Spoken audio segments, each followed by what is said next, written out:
പരിശുദ്ധമായ നാമം വാഴ്ത്തപ്പെടുമാറാകട്ടെ.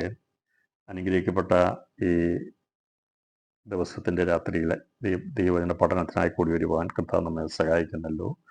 വെളിപ്പാട് പുസ്തക പഠനത്തിൻ്റെ രണ്ടാമത്തെ ക്ലാസ്സിലേക്കാണ് ഇന്ന് നമ്മൾ പ്രവേശിച്ചിരിക്കുന്നത്. കഴിഞ്ഞ ദിവസം നമ്മൾ പൊതുവായിട്ടുള്ള കാര്യങ്ങളെക്കുറിച്ച് ചിന്തിപ്പാൻ ഇടയായിത്തീർന്നു. ഇന്ന് രാത്രിയിൽ നാം തുടർന്ന് ചിന്തിക്കുന്നത് ഈ പുസ്തക രചനയുടെ പശ്ചാത്തലത്തെക്കുറിച്ചും അതുപോലെ തന്നെ അതിൻ്റെ പശ്ചാത്തലത്തെക്കുറിച്ച് ഒന്ന് ചിന്തിച്ചിട്ട് നമ്മൾ വെളിപ്പാട് പുസ്തകത്തിൻ്റെ ഓരോ വാക്യപ്രതിവാക്യങ്ങളായി നാം വ്യാഖ്യാന തലത്തിലേക്ക് പ്രവേശിക്കുന്നതായിരിക്കും. വളരെ ലളിതമായ ഭാഷയിൽ നമുക്ക് അറിയാവുന്ന രീതിയിൽ സിമ്പിളായിട്ടാണ് നാം ഇത് പഠിക്കുന്നത്. ഇതിനകത്ത് കട്ടിയായിട്ടുള്ള വചനങ്ങളോ ഒന്നും തന്നെ നമ്മൾ ഉപയോഗിക്കുന്നില്ല. എന്നാൽ ഇതിൻ്റെ എല്ലാ വചനങ്ങളും എടുത്ത് ചിന്തിക്കേണ്ടതായതുകൊണ്ട് വലിയൊരു വിശദീകരണത്തിലേക്ക് പോകാതെ ആവശ്യമായ കാര്യങ്ങളെ പറഞ്ഞ് മുമ്പോട്ട് പോകാനാണ് കർത്താവ് താല്പര്യപ്പെടുന്നത്. എഴുതിയ പശ്ചാത്തലം നമുക്കറിയാം.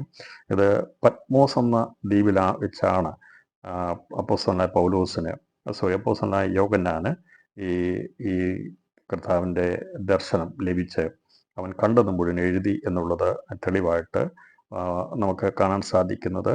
അത് യോഹന്നാൻ ഉണ്ടായ വെളിപ്പാട് പുസ്തകത്തിൻ്റെ 1-ാം അധ്യായം 9-ാം വാക്യത്തിലാണ്.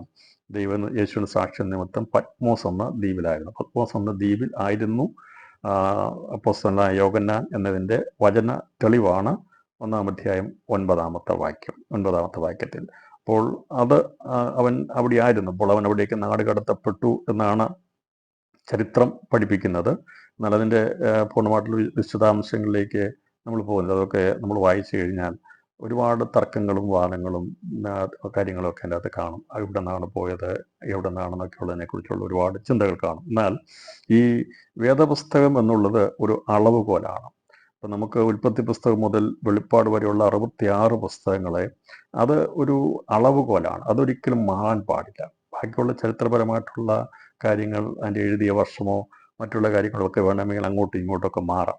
എന്നാൽ ഇതിലെഴുതിയിരിക്കുന്ന ഒരു വചനം പോലും വള്ളി പോലും പുള്ളി പോലും വ്യത്യാസം വരുത്താൻ പാടില്ല. അതുകൊണ്ട് നമുക്ക് കയ്യിൽ കിട്ടിയിരിക്കുന്ന പുസ്തകം ഇനി അതാരും തിരുത്താൻ വേണ്ടി പരിശ്രമിക്കുകയോ അങ്ങനെ ചെയ്യുവാൻ പാടില്ല. അത് ഒരിക്കലും. അതുകൊണ്ടാണ് ഇതിനകത്ത് എഴുതിയിരിക്കുന്ന ഒരു അക്ഷരം പോലും മാറ്റാനോ മറിക്കാനോ പാടില്ല എന്ന് ഈ പുസ്തകം എഴുതി അവസാനിപ്പിച്ചിരിക്കുമ്പോൾ രേഖപ്പെടുത്തിയിരിക്കുന്നത്. വേണമെങ്കിൽ എഴുതിയ വർഷങ്ങളോ മറ്റുള്ള കാര്യങ്ങളോ ഒക്കെ സംശയത്തിൻ്റെ കാര്യങ്ങളിൽ വെച്ച് മാറ്റപ്പെടാം. ഇന്ന് നമ്മൾ പറയുന്ന കാര്യങ്ങൾ ചരിത്രപരമായിട്ടുള്ള രേഖകൾ അല്ലെങ്കിൽ ഇന്ന വർഷമാണ് എഴുതിയെന്നുള്ളതൊക്കെ മാറ്റപ്പെടാം. എന്നാൽ ഇതിൻ്റെ അകത്ത് എഴുതിയിരിക്കുന്ന ഒരു വചനം പോലും അത് മാറ്റാനുള്ളതല്ല. അതെല്ലാം അങ്ങനെ തന്നെ ആയിരിക്കണം. നമുക്കറിയാം, ഒരു അളവ് പോലും 1 മീറ്റർ എന്ന് പറഞ്ഞാൽ ആ 1 മീറ്റർ സ്ഥിരതയുള്ളതായിരിക്കണം. അതെപ്പോഴും മുറിക്കുകയും മാറ്റുകയും ചെയ്ത് കഴിഞ്ഞാൽ നമുക്കൊരു കറക്റ്റായിട്ടുള്ള മെഷർമെൻറ്റ് കിട്ടും. അപ്പോൾ എല്ലാ മാതൃകകൾക്കും എല്ലാ തോതുകൾക്കും ഒരളവുണ്ട്. അത് നിശ്ചിതമുള്ളതാണ്. അതുകൊണ്ടാണ് സ്വർഗത്തിൽ സ്ഥിരമായിരിക്കുന്ന ദൈവം. ഇപ്പോൾ സ്വർഗത്തിൽ സ്ഥിരമായിരിക്കുന്ന വചനം എന്ന് പറഞ്ഞാൽ ഇതൊരു അളവുകോലാണ്, സ്ഥിരതയുള്ളതാണ്, അത് മാറ്റാൻ പറ്റാത്തതാണ്. അതുകൊണ്ടാണ് സ്വർഗത്തിൽ എന്നേക്കും സ്ഥിരമായിരിക്കുന്ന ദൈവം എന്ന് പറയുന്നത്. അതുകൊണ്ട് നമ്മുടെ കൈ കിട്ടിയിരിക്കുന്ന പുസ്തകം അത് എന്നേക്കും സ്ഥിരമായിരിക്കുന്ന ഒരു അളവുകോലാണ്. അത് മാറ്റേണ്ട ആവശ്യമില്ല. അതിൻ്റെ അകത്ത് യാതൊരു വിധമായ വെട്ടിത്തിരുത്തലുകളോ മാറ്റങ്ങളോ ഒന്നും വരുത്താതെ നമുക്ക് ലഭിച്ചിരിക്കുന്നത് അതുപോലെ തന്നെ നമ്മൾ സ്വീകരിച്ചുകൊണ്ട് ഇന്ന് വരെയും കഴിഞ്ഞ 2000 വർഷമായി ദൈവസഭ അതിനെ അനുവർത്തിച്ച് പോന്നിട്ട് ഒരു പ്രശ്നവും ഉണ്ടായിട്ടില്ല. അതുകൊണ്ട് ഇനി ആരെങ്കിലും പുതിയ പഠിപ്പിക്കലുകൾ വന്നിട്ട് ഇതങ്ങനെയല്ല ഇങ്ങനെയാണ് എന്നുള്ള രീതിയിലൊക്കെ പഠിപ്പിക്കാൻ വന്നാൽ നമ്മളതിന് ശബ്ദം കൊടുക്കേണ്ട ആവശ്യമില്ല. കാരണം ഇന്ന് വരെ ഒരു പ്രയാസം കൂടാതെ ദൈവസഭ മുൻപോട്ട് പോയെങ്കിൽ എൻ്റെയും നിങ്ങളുടെയിൽ ഇരിക്കുന്ന പുസ്തകം അത് തികവുള്ളതാണ്, അതിനകത്ത് മാറ്റമില്ലാത്തതാണ്, സ്വർഗത്തിൽ എന്നേക്ക് സ്ഥിരമായിരിക്കുന്ന ദൈവജനം. ഞാനിത് പറയാൻ കാരണം, ഇത് നമ്മൾ പഠിപ്പിക്കുമ്പോൾ ഇനി ഇത് ശരിയാണോ അല്ലെങ്കിൽ ഇതിനകത്ത് മാറ്റങ്ങൾ ഉണ്ടോ എന്നൊക്കെയുള്ള ചിന്തകളുമായിട്ട് പലരും ഇനി കടന്നു വരാൻ സാധ്യതയുണ്ട്. അതുകൊണ്ട് അങ്ങനെയുള്ള ചിന്തകളിലേക്ക് പോകാതെ നമ്മുടെ കയ്യിലിരിക്കുന്ന ഈ തിരുവചനം ഇനി ചില നാളുകൾ കഴിഞ്ഞിട്ട് മാറ്റിയെന്നോ മറിച്ചെന്നോ ഒക്കെ പറഞ്ഞാലും എൻ്റെ വിശ്വാസ ജീവിതത്തിന് അതൊന്നും മാറത്തില്ല. കാരണം എൻ്റെ കയ്യിലിരിക്കുന്ന പുസ്തകം കൊണ്ട് എനിക്ക് രക്ഷിക്കപ്പെടുവാൻ, ദൈവം അനുഭവിപ്പാൻ, കർത്താവിനോട് ഒരുക്കപ്പെടാൻ കഴിഞ്ഞു. അതുകൊണ്ട് ഇതിനകത്ത് ഇനി മാറ്റങ്ങളൊന്നും ആരും വരുത്തേണ്ട ആവശ്യമില്ല, അതുപോലെ തന്നെ ഇരിക്കും. അതുകൊണ്ടാണ് സ്വർഗത്തിൽ എന്നേക്ക് സ്ഥിരമായിരിക്കുന്ന വചനമെന്ന് രേഖപ്പെടുത്തിയിരിക്കുന്നത്. ഞാൻ പശ്ചാത്തലം പറയാൻ കാരണം, പത്മോസിൽ അവിടെ വെച്ച് എഴുതി. നമുക്ക് പഴയ നിയമവും പുതിയ നിയമം തമ്മിൽ ഏകദേശം ഒന്ന് താരതമ്യം ചെയ്ത് പഠിക്കുകയാണെങ്കിൽ നമുക്ക് കാണാൻ സാധിക്കുന്നത്, പഴയ നിയമം എഴുതിയത് ഏകദേശം 1000 വർഷത്തെ ഗ്യാപ്പിൽ, 1000 വർഷം ഇടവേളയിലാണ് പുസ്തകങ്ങൾ എഴുതപ്പെട്ടത്. അപ്പോൾ 39 പുസ്തകം എഴുതിയത് പഞ്ചഗ്രന്ഥങ്ങൾ ആദ്യം എഴുതി തുടങ്ങിയത് മോശയാണത് ഏകദേശം BC 1500 ക്രിസ്തുവിന് 1500 വർഷം മുമ്പാണ്, 15-ാം നൂറ്റാണ്ടിലാണ് എഴുതിയത്. അതിൻ്റെ അവസാന പുസ്തകമായിരിക്കുന്ന മലാഖിയുടെ പുസ്തകം എഴുതിയത് ഏകദേശം AD 500. അപ്പോൾ AD 500 BC 500. അപ്പോൾ BC 500-നും BC 1500-നും ഇടയിലാണ് പഴയ നിയമ ഗ്രന്ഥങ്ങൾ എഴുതപ്പെട്ടത്. അപ്പോൾ ഒന്നാമത്തെ പുസ്തകമായിരിക്കുന്ന ഉൽപ്പത്തി പുസ്തകം രചിച്ചത് മോശയാണ്. അപ്പോൾ അദ്ദേഹം എഴുതി തുടങ്ങിയത് ഏകദേശം BC 1500, 15-ാം നൂറ്റാണ്ടിലാണ്. അവസാന പുസ്തകമായിരിക്കുന്ന മലാഖിയുടെ പുസ്തകം എഴുതിയിരിക്കുന്നത് BC 500-ാം നൂറ്റാണ്ടിലാണ്. അപ്പോൾ ഇത് തമ്മിൽ നമ്മൾ നോക്കുമ്പോൾ ഏകദേശം 1000 വർഷത്തെ വ്യത്യാസം, അല്ലെങ്കിൽ 1000 വർഷത്തെ ഇടവേളകൾ കൊണ്ട് വിവിധ ഗ്രന്ഥകാരന്മാർ എഴുതപ്പെട്ടതാണ് 39 പുസ്തകങ്ങളുള്ളതായ പഴയ നിയമം എന്നുള്ളത്. എന്നാൽ പുതിയ നിയമത്തെക്കുറിച്ച് നമ്മൾ പഠിക്കുമ്പോൾ പുതിയ നിയമം അത് യേശുക്രിസ്തുവിൻ്റെ ക്രൂശീകരണം ഏകദേശം AD 30-നും 35-നും ഇടയിലാണ്. അതിൻ്റെ കൃത്യതയായിട്ടുള്ള ഡേറ്റോ അല്ലെങ്കിൽ ദിവസങ്ങളോ വർഷമോ നമുക്കറിയത്തില്ല. എന്നാൽ AD 30-നും 35-നും ഇടയിൽ യേശുക്രിസ്തുവിൻ്റെ ക്രൂശീകരണം നടന്നു എന്നുള്ളത് കണക്കാക്കിയാൽ ഈ പ്രവചന പുസ്തകമായിരിക്കുന്ന വെളിപ്പാട് പുസ്തകം പത്മോസിൽ വെച്ച് യോഹന്നാന് ദൈവം പ്രദർശിപ്പിച്ചു കൊടുത്തത് AD 95-ലാണ്. അങ്ങനെയാണെങ്കിൽ ഏകദേശം 65 വർഷങ്ങൾക്കുള്ളിൽ രചിക്കപ്പെട്ടതാണ് ഈ പുതിയ നിയമം എന്നുള്ളത്. പുതിയ നിയമത്തിൽ 27 പുസ്തകങ്ങളും 8 ചരിത്രകാരന്മാർ രചയിതാക്കളാൽ രചിക്കപ്പെട്ടതാണ്. 8 പേരാണ് പുതിയ നിയമം എഴുതുവാൻ വേണ്ടി ദൈവം ഉപയോഗിച്ചത്. അവർ 8 പുതിയ നിയമ എഴുത്തുകാരാൽ ഏകദേശം 60-നും 65 വർഷത്തിനിടയിൽ രചിക്കപ്പെട്ടിട്ടുള്ളതാണ് പുതിയ നിയമം. അപ്പോൾ പഴയ നിയമം എന്നുള്ളത് ഏകദേശം 1000 വർഷം കൊണ്ട് നിരവധി എഴുത്തുകാരാൽ എഴുതപ്പെട്ട പുസ്തകമാണെങ്കിൽ പുതിയ നിയമം എഴുതപ്പെട്ടിരിക്കുന്നത് ഏകദേശം 60-65 വർഷത്തിനുള്ളിൽ, ഏകദേശം വ്യക്തമായി ചിന്തിക്കുകയാണെങ്കിൽ 50 വർഷത്തിനുള്ളിലാണെന്നാണ് നമുക്ക് പൊതുവെ മനസ്സിലാകുന്നത്. കാരണം 30 AD 30-35 കർത്താവിൻ്റെ ക്രൂശ് സംഭവിച്ചു കഴിഞ്ഞാൽ 15 വർഷം കഴിഞ്ഞിട്ടാണ് സുവിശേഷമൊക്കെ എഴുതാൻ തുടങ്ങിയത്. കാരണം കർത്താവിൻ്റെ അപ്പോസ്തലന്മാർ ലോകത്തു നിന്ന് മാറ്റപ്പെടുന്നതിന് മുമ്പായിട്ടാണ് അവരുടെ ദൈവത്തിന് ആത്മാവ് പ്രചോദനം കൊടുത്തുകൊണ്ടാണ് ഇങ്ങനെ എഴുതാൻ ഇടയാത്തുന്നത്. അതിൽ പ്രാരംഭമായിട്ട് എഴുതിയ പുസ്തകം മർക്കോസിൻ്റെ സുവിശേഷമാണെന്നാണ് പൊതുവെ പറയുന്നത്. അത് പത്രോസിൻ്റെ സന്തത സഹചാരിയായിരുന്നു മർക്കോസിനാലാണ് രേഖപ്പെടുക. കാരണം അവർ ഈ ലോകത്ത് നിന്ന് മറയപ്പെടുന്നതിന് മുമ്പായിട്ട് പോകുന്നതിന് മുമ്പായിട്ട് ഈ പുസ്തകങ്ങളൊക്കെ അവർ ലഭിച്ചതൊക്കെ എഴുതാൻ വേണ്ടി പ്രചോദനം കൊടുത്ത് മർക്കോസിനെ കൊണ്ട് ആദ്യം എഴുതിച്ചെന്നുള്ളതാണ് ചരിത്രകാരന്മാർ പറയുന്നത്. അല്ല മത്തായിയാണ് അവിടെ. ആരായാലും 4 സുവിശേഷങ്ങൾ നമുക്ക് കിട്ടിയിട്ടുണ്ട്. 4 സുവിശേഷങ്ങൾ മത്തായിയും മർക്കോസും ലൂക്കോസും യോഹന്നാനുമാണ് പുസ്തകം 4 സുവിശേഷങ്ങൾ എഴുതിയത്. അതിൽ മത്തായിയും യോഹന്നാനും കർത്താവിൻ്റെ അപ്പോസ്തലന്മാരും എല്ലാ കാര്യങ്ങൾക്കും ദൃക്സാക്ഷികളുമായിരുന്നു. യേശുക്രിസ്തുവിൻ്റെ കൂടെ നടന്ന അപ്പോസ്തലന്മാരും ക്രിസ്തുവിൻ്റെ കൂടെ നിന്ന് നടന്ന ദൃക്സാക്ഷികളായിരിക്കുന്ന അപ്പോസ്തലന്മാരാണ്. അവരാണ് 4 സുവിശേഷങ്ങൾ രചിച്ചിട്ടുള്ളത്. എന്നാൽ ലൂക്കോസിനാലാണ് ചരിത്ര പുസ്തകം രേഖപ്പെടുത്തിയത്. ചരിത്ര പുസ്തകമായിരിക്കുന്ന സഭയുടെ ഉത്ഭവം, അത് സഭയുടെ പ്രവർത്തനങ്ങളെക്കുറിച്ചാണ്. അപ്പോസ്തലന്മാരാൽ നടന്ന പ്രവൃത്തികളാണ് സഭയുടെ ചരിത്ര പുസ്തകമായിട്ട് നമുക്ക് അപ്പോസ്തല പ്രവൃത്തി കാണാൻ സാധിക്കുന്നത്. അതിനുശേഷം 14 ലേഖനങ്ങൾ പുനരുത്ഥാനം ചെയ്ത യേശുക്രിസ്തുവിനെ കണ്ട, അഥവാ തേജോമനായിരിക്കുന്ന ദൈവത്തിൻ്റെ ദർശനം ലഭിച്ച ശൗലായിരുന്നവൻ പൗലോസായി മാറിയപ്പോൾ റോമർക്ക് എഴുതിയ ലേഖനം മുതൽ എബ്രായർക്ക് എഴുതിയ ലേഖനം വരെ രേഖപ്പെടുത്തിയിരിക്കുന്ന 14 ലേഖനങ്ങൾ രചിച്ചത് അപ്പോസ്തലനായ പൗലോസാണ്. പൗലോസിനാലാണ് 14 ലേഖനങ്ങൾ രചിക്കപ്പെട്ടത്. മറ്റൊരു അപ്പോസ്തലനായിരിക്കുന്ന യാക്കോബിനാൽ എഴുതിയ ഒരു ലേഖനമുണ്ട്. പത്രോസിനാൽ രചിക്കപ്പെട്ട 2 ലേഖനങ്ങൾ, അതുപോലെ യോഹന്നാൻ രചിക്കപ്പെട്ട 3 ലേഖനങ്ങൾ, യൂദ എഴുതിയ ഒരു ലേഖനം, യോഹന്നാൻ അപ്പോസ്തലനാൽ എഴുതപ്പെട്ട വെളിപ്പാട് പുസ്തകം. അങ്ങനെ നമ്മൾ നോക്കുമ്പോൾ 4 സുവിശേഷങ്ങളും 4 സുവിശേഷങ്ങളും ഒരു ചരിത്ര പുസ്തകവും 21 ലേഖനങ്ങളും ഒരു പ്രവചന പുസ്തകവുമാണ് പുതിയ നിയമത്തിൽ 27 പുസ്തകങ്ങളായിട്ടുള്ളത്. അതിൽ രേഖപ്പെടുത്തിയിരിക്കുന്നത് 8 എഴുത്തുകാരാലാണ് ഈ പുതിയ നിയമം രചിക്കപ്പെട്ടിരിക്കുന്നത്. അതിൻ്റെ നമ്മൾ നോക്കുമ്പോൾ ഏകദേശം 50 വർഷത്തിനുള്ളിൽ, അല്ലെങ്കിൽ 60-50 വർഷത്തിനുള്ളിൽ, ചുരുക്കി പറഞ്ഞാൽ 100 വർഷത്തിനുള്ളിൽ, നമുക്ക് ഒരു നൂറ്റാണ്ടിനുള്ളിൽ ഈ പുസ്തകങ്ങൾ പുതിയ നിയമം രചിക്കപ്പെട്ടു എന്നുള്ളതാണ് ഇതിൻ്റെ ചരിത്ര പശ്ചാത്തലം വെച്ച് നോക്കുമ്പോൾ കാണാൻ സാധിക്കും. അപ്പോൾ വേദപുസ്തകത്തിൻ്റെ അവസാന പുസ്തകമായിരിക്കുന്ന വെളിപ്പാട് പുസ്തകം രേഖപ്പെടുത്തിയിരിക്കുന്നത് ഗ്രന്ഥകാരനായിരിക്കുന്ന യോഹന്നാനാണ് എന്നുള്ളത് അദ്ദേഹം തന്നെ 1-ാം അധ്യായം 9-ാം വാക്യത്തിൽ പറഞ്ഞിട്ടുണ്ട്. യോഹന്നാൻ എന്ന ഞാൻ ദൈവജനവും യേശുവിന് സാക്ഷ്യം നിമിത്തം പത്മോസ് എന്ന ദ്വീപിലായിരുന്നു. അപ്പോൾ പത്മോസിലായിരുന്ന യോഹന്നാനാണ് ഏകദേശം AD 95 ഈ പുസ്തകം രചിച്ചതെന്നുള്ളതാണ് ഇതിൻ്റെ പശ്ചാത്തലമായിട്ട് നമുക്ക് കാണുന്നത്. ഇനി എന്താണ് എഴുതാൻ പറഞ്ഞെന്നുള്ളത് നോക്കുമ്പോൾ ഇത് പറഞ്ഞു കൊടുക്കുകയായിരുന്നില്ല പത്രോസിനെ യോഹന്നാനെ ദൈവം ചെയ്തത്. ഇതിൻ്റെ കാര്യങ്ങളെ കാണിച്ചു കൊടുക്കുകയാണ് ചെയ്തത്. എന്ന് പറഞ്ഞാൽ ഒരു ചിത്രം ആദ്യം നിർമ്മിച്ചു കഴിയുമ്പോൾ അതിൻ്റെ പ്രധാനപ്പെട്ട ആൾക്കാരെല്ലാം ഇരുന്ന് കണ്ടതിന് ശേഷമാണ് ആ ചിത്രം തിയേറ്ററിലേക്കൊക്കെ റിലീസ് ചെയ്യുന്നത്. അപ്പോൾ ദൈവം ഭാവികാല സംഭവത്തെക്കുറിച്ചുള്ള കാര്യങ്ങൾ അത് പുത്രനാം യേശു ക്രിസ്തുവിന് വെളിപ്പെടുത്തി കൊടുത്തിട്ട് അതിൻ്റെ പ്രദർശനമാണ് പത്മോസിൽ യോഹന്നാൻ വെളിപ്പെടുത്തി കൊടുത്തത്. അങ്ങനെയാണത് കാണാനായിട്ട്. അപ്പം അതുകൊണ്ടാണ് നീ കാണുന്നത് ഒരു പുസ്തകത്തിൽ എഴുതി. ഇപ്പോൾ ഇങ്ങനെയാണ് യോഹന്നാൻ എഴുതിയ വെളിപ്പാട് പുസ്തകം എന്ന് പറയാൻ കാരണം എങ്ങനെയാണ്? അതിന് തെളിവായി നമുക്ക് കാണാൻ സാധിക്കുന്നത് ഈ 11-ാം വാക്യമാണ്. നീ കാണുന്നത് ഒരു പുസ്തകത്തിൽ എഴുതി. ഇപ്പോൾ യോഹന്നാൻ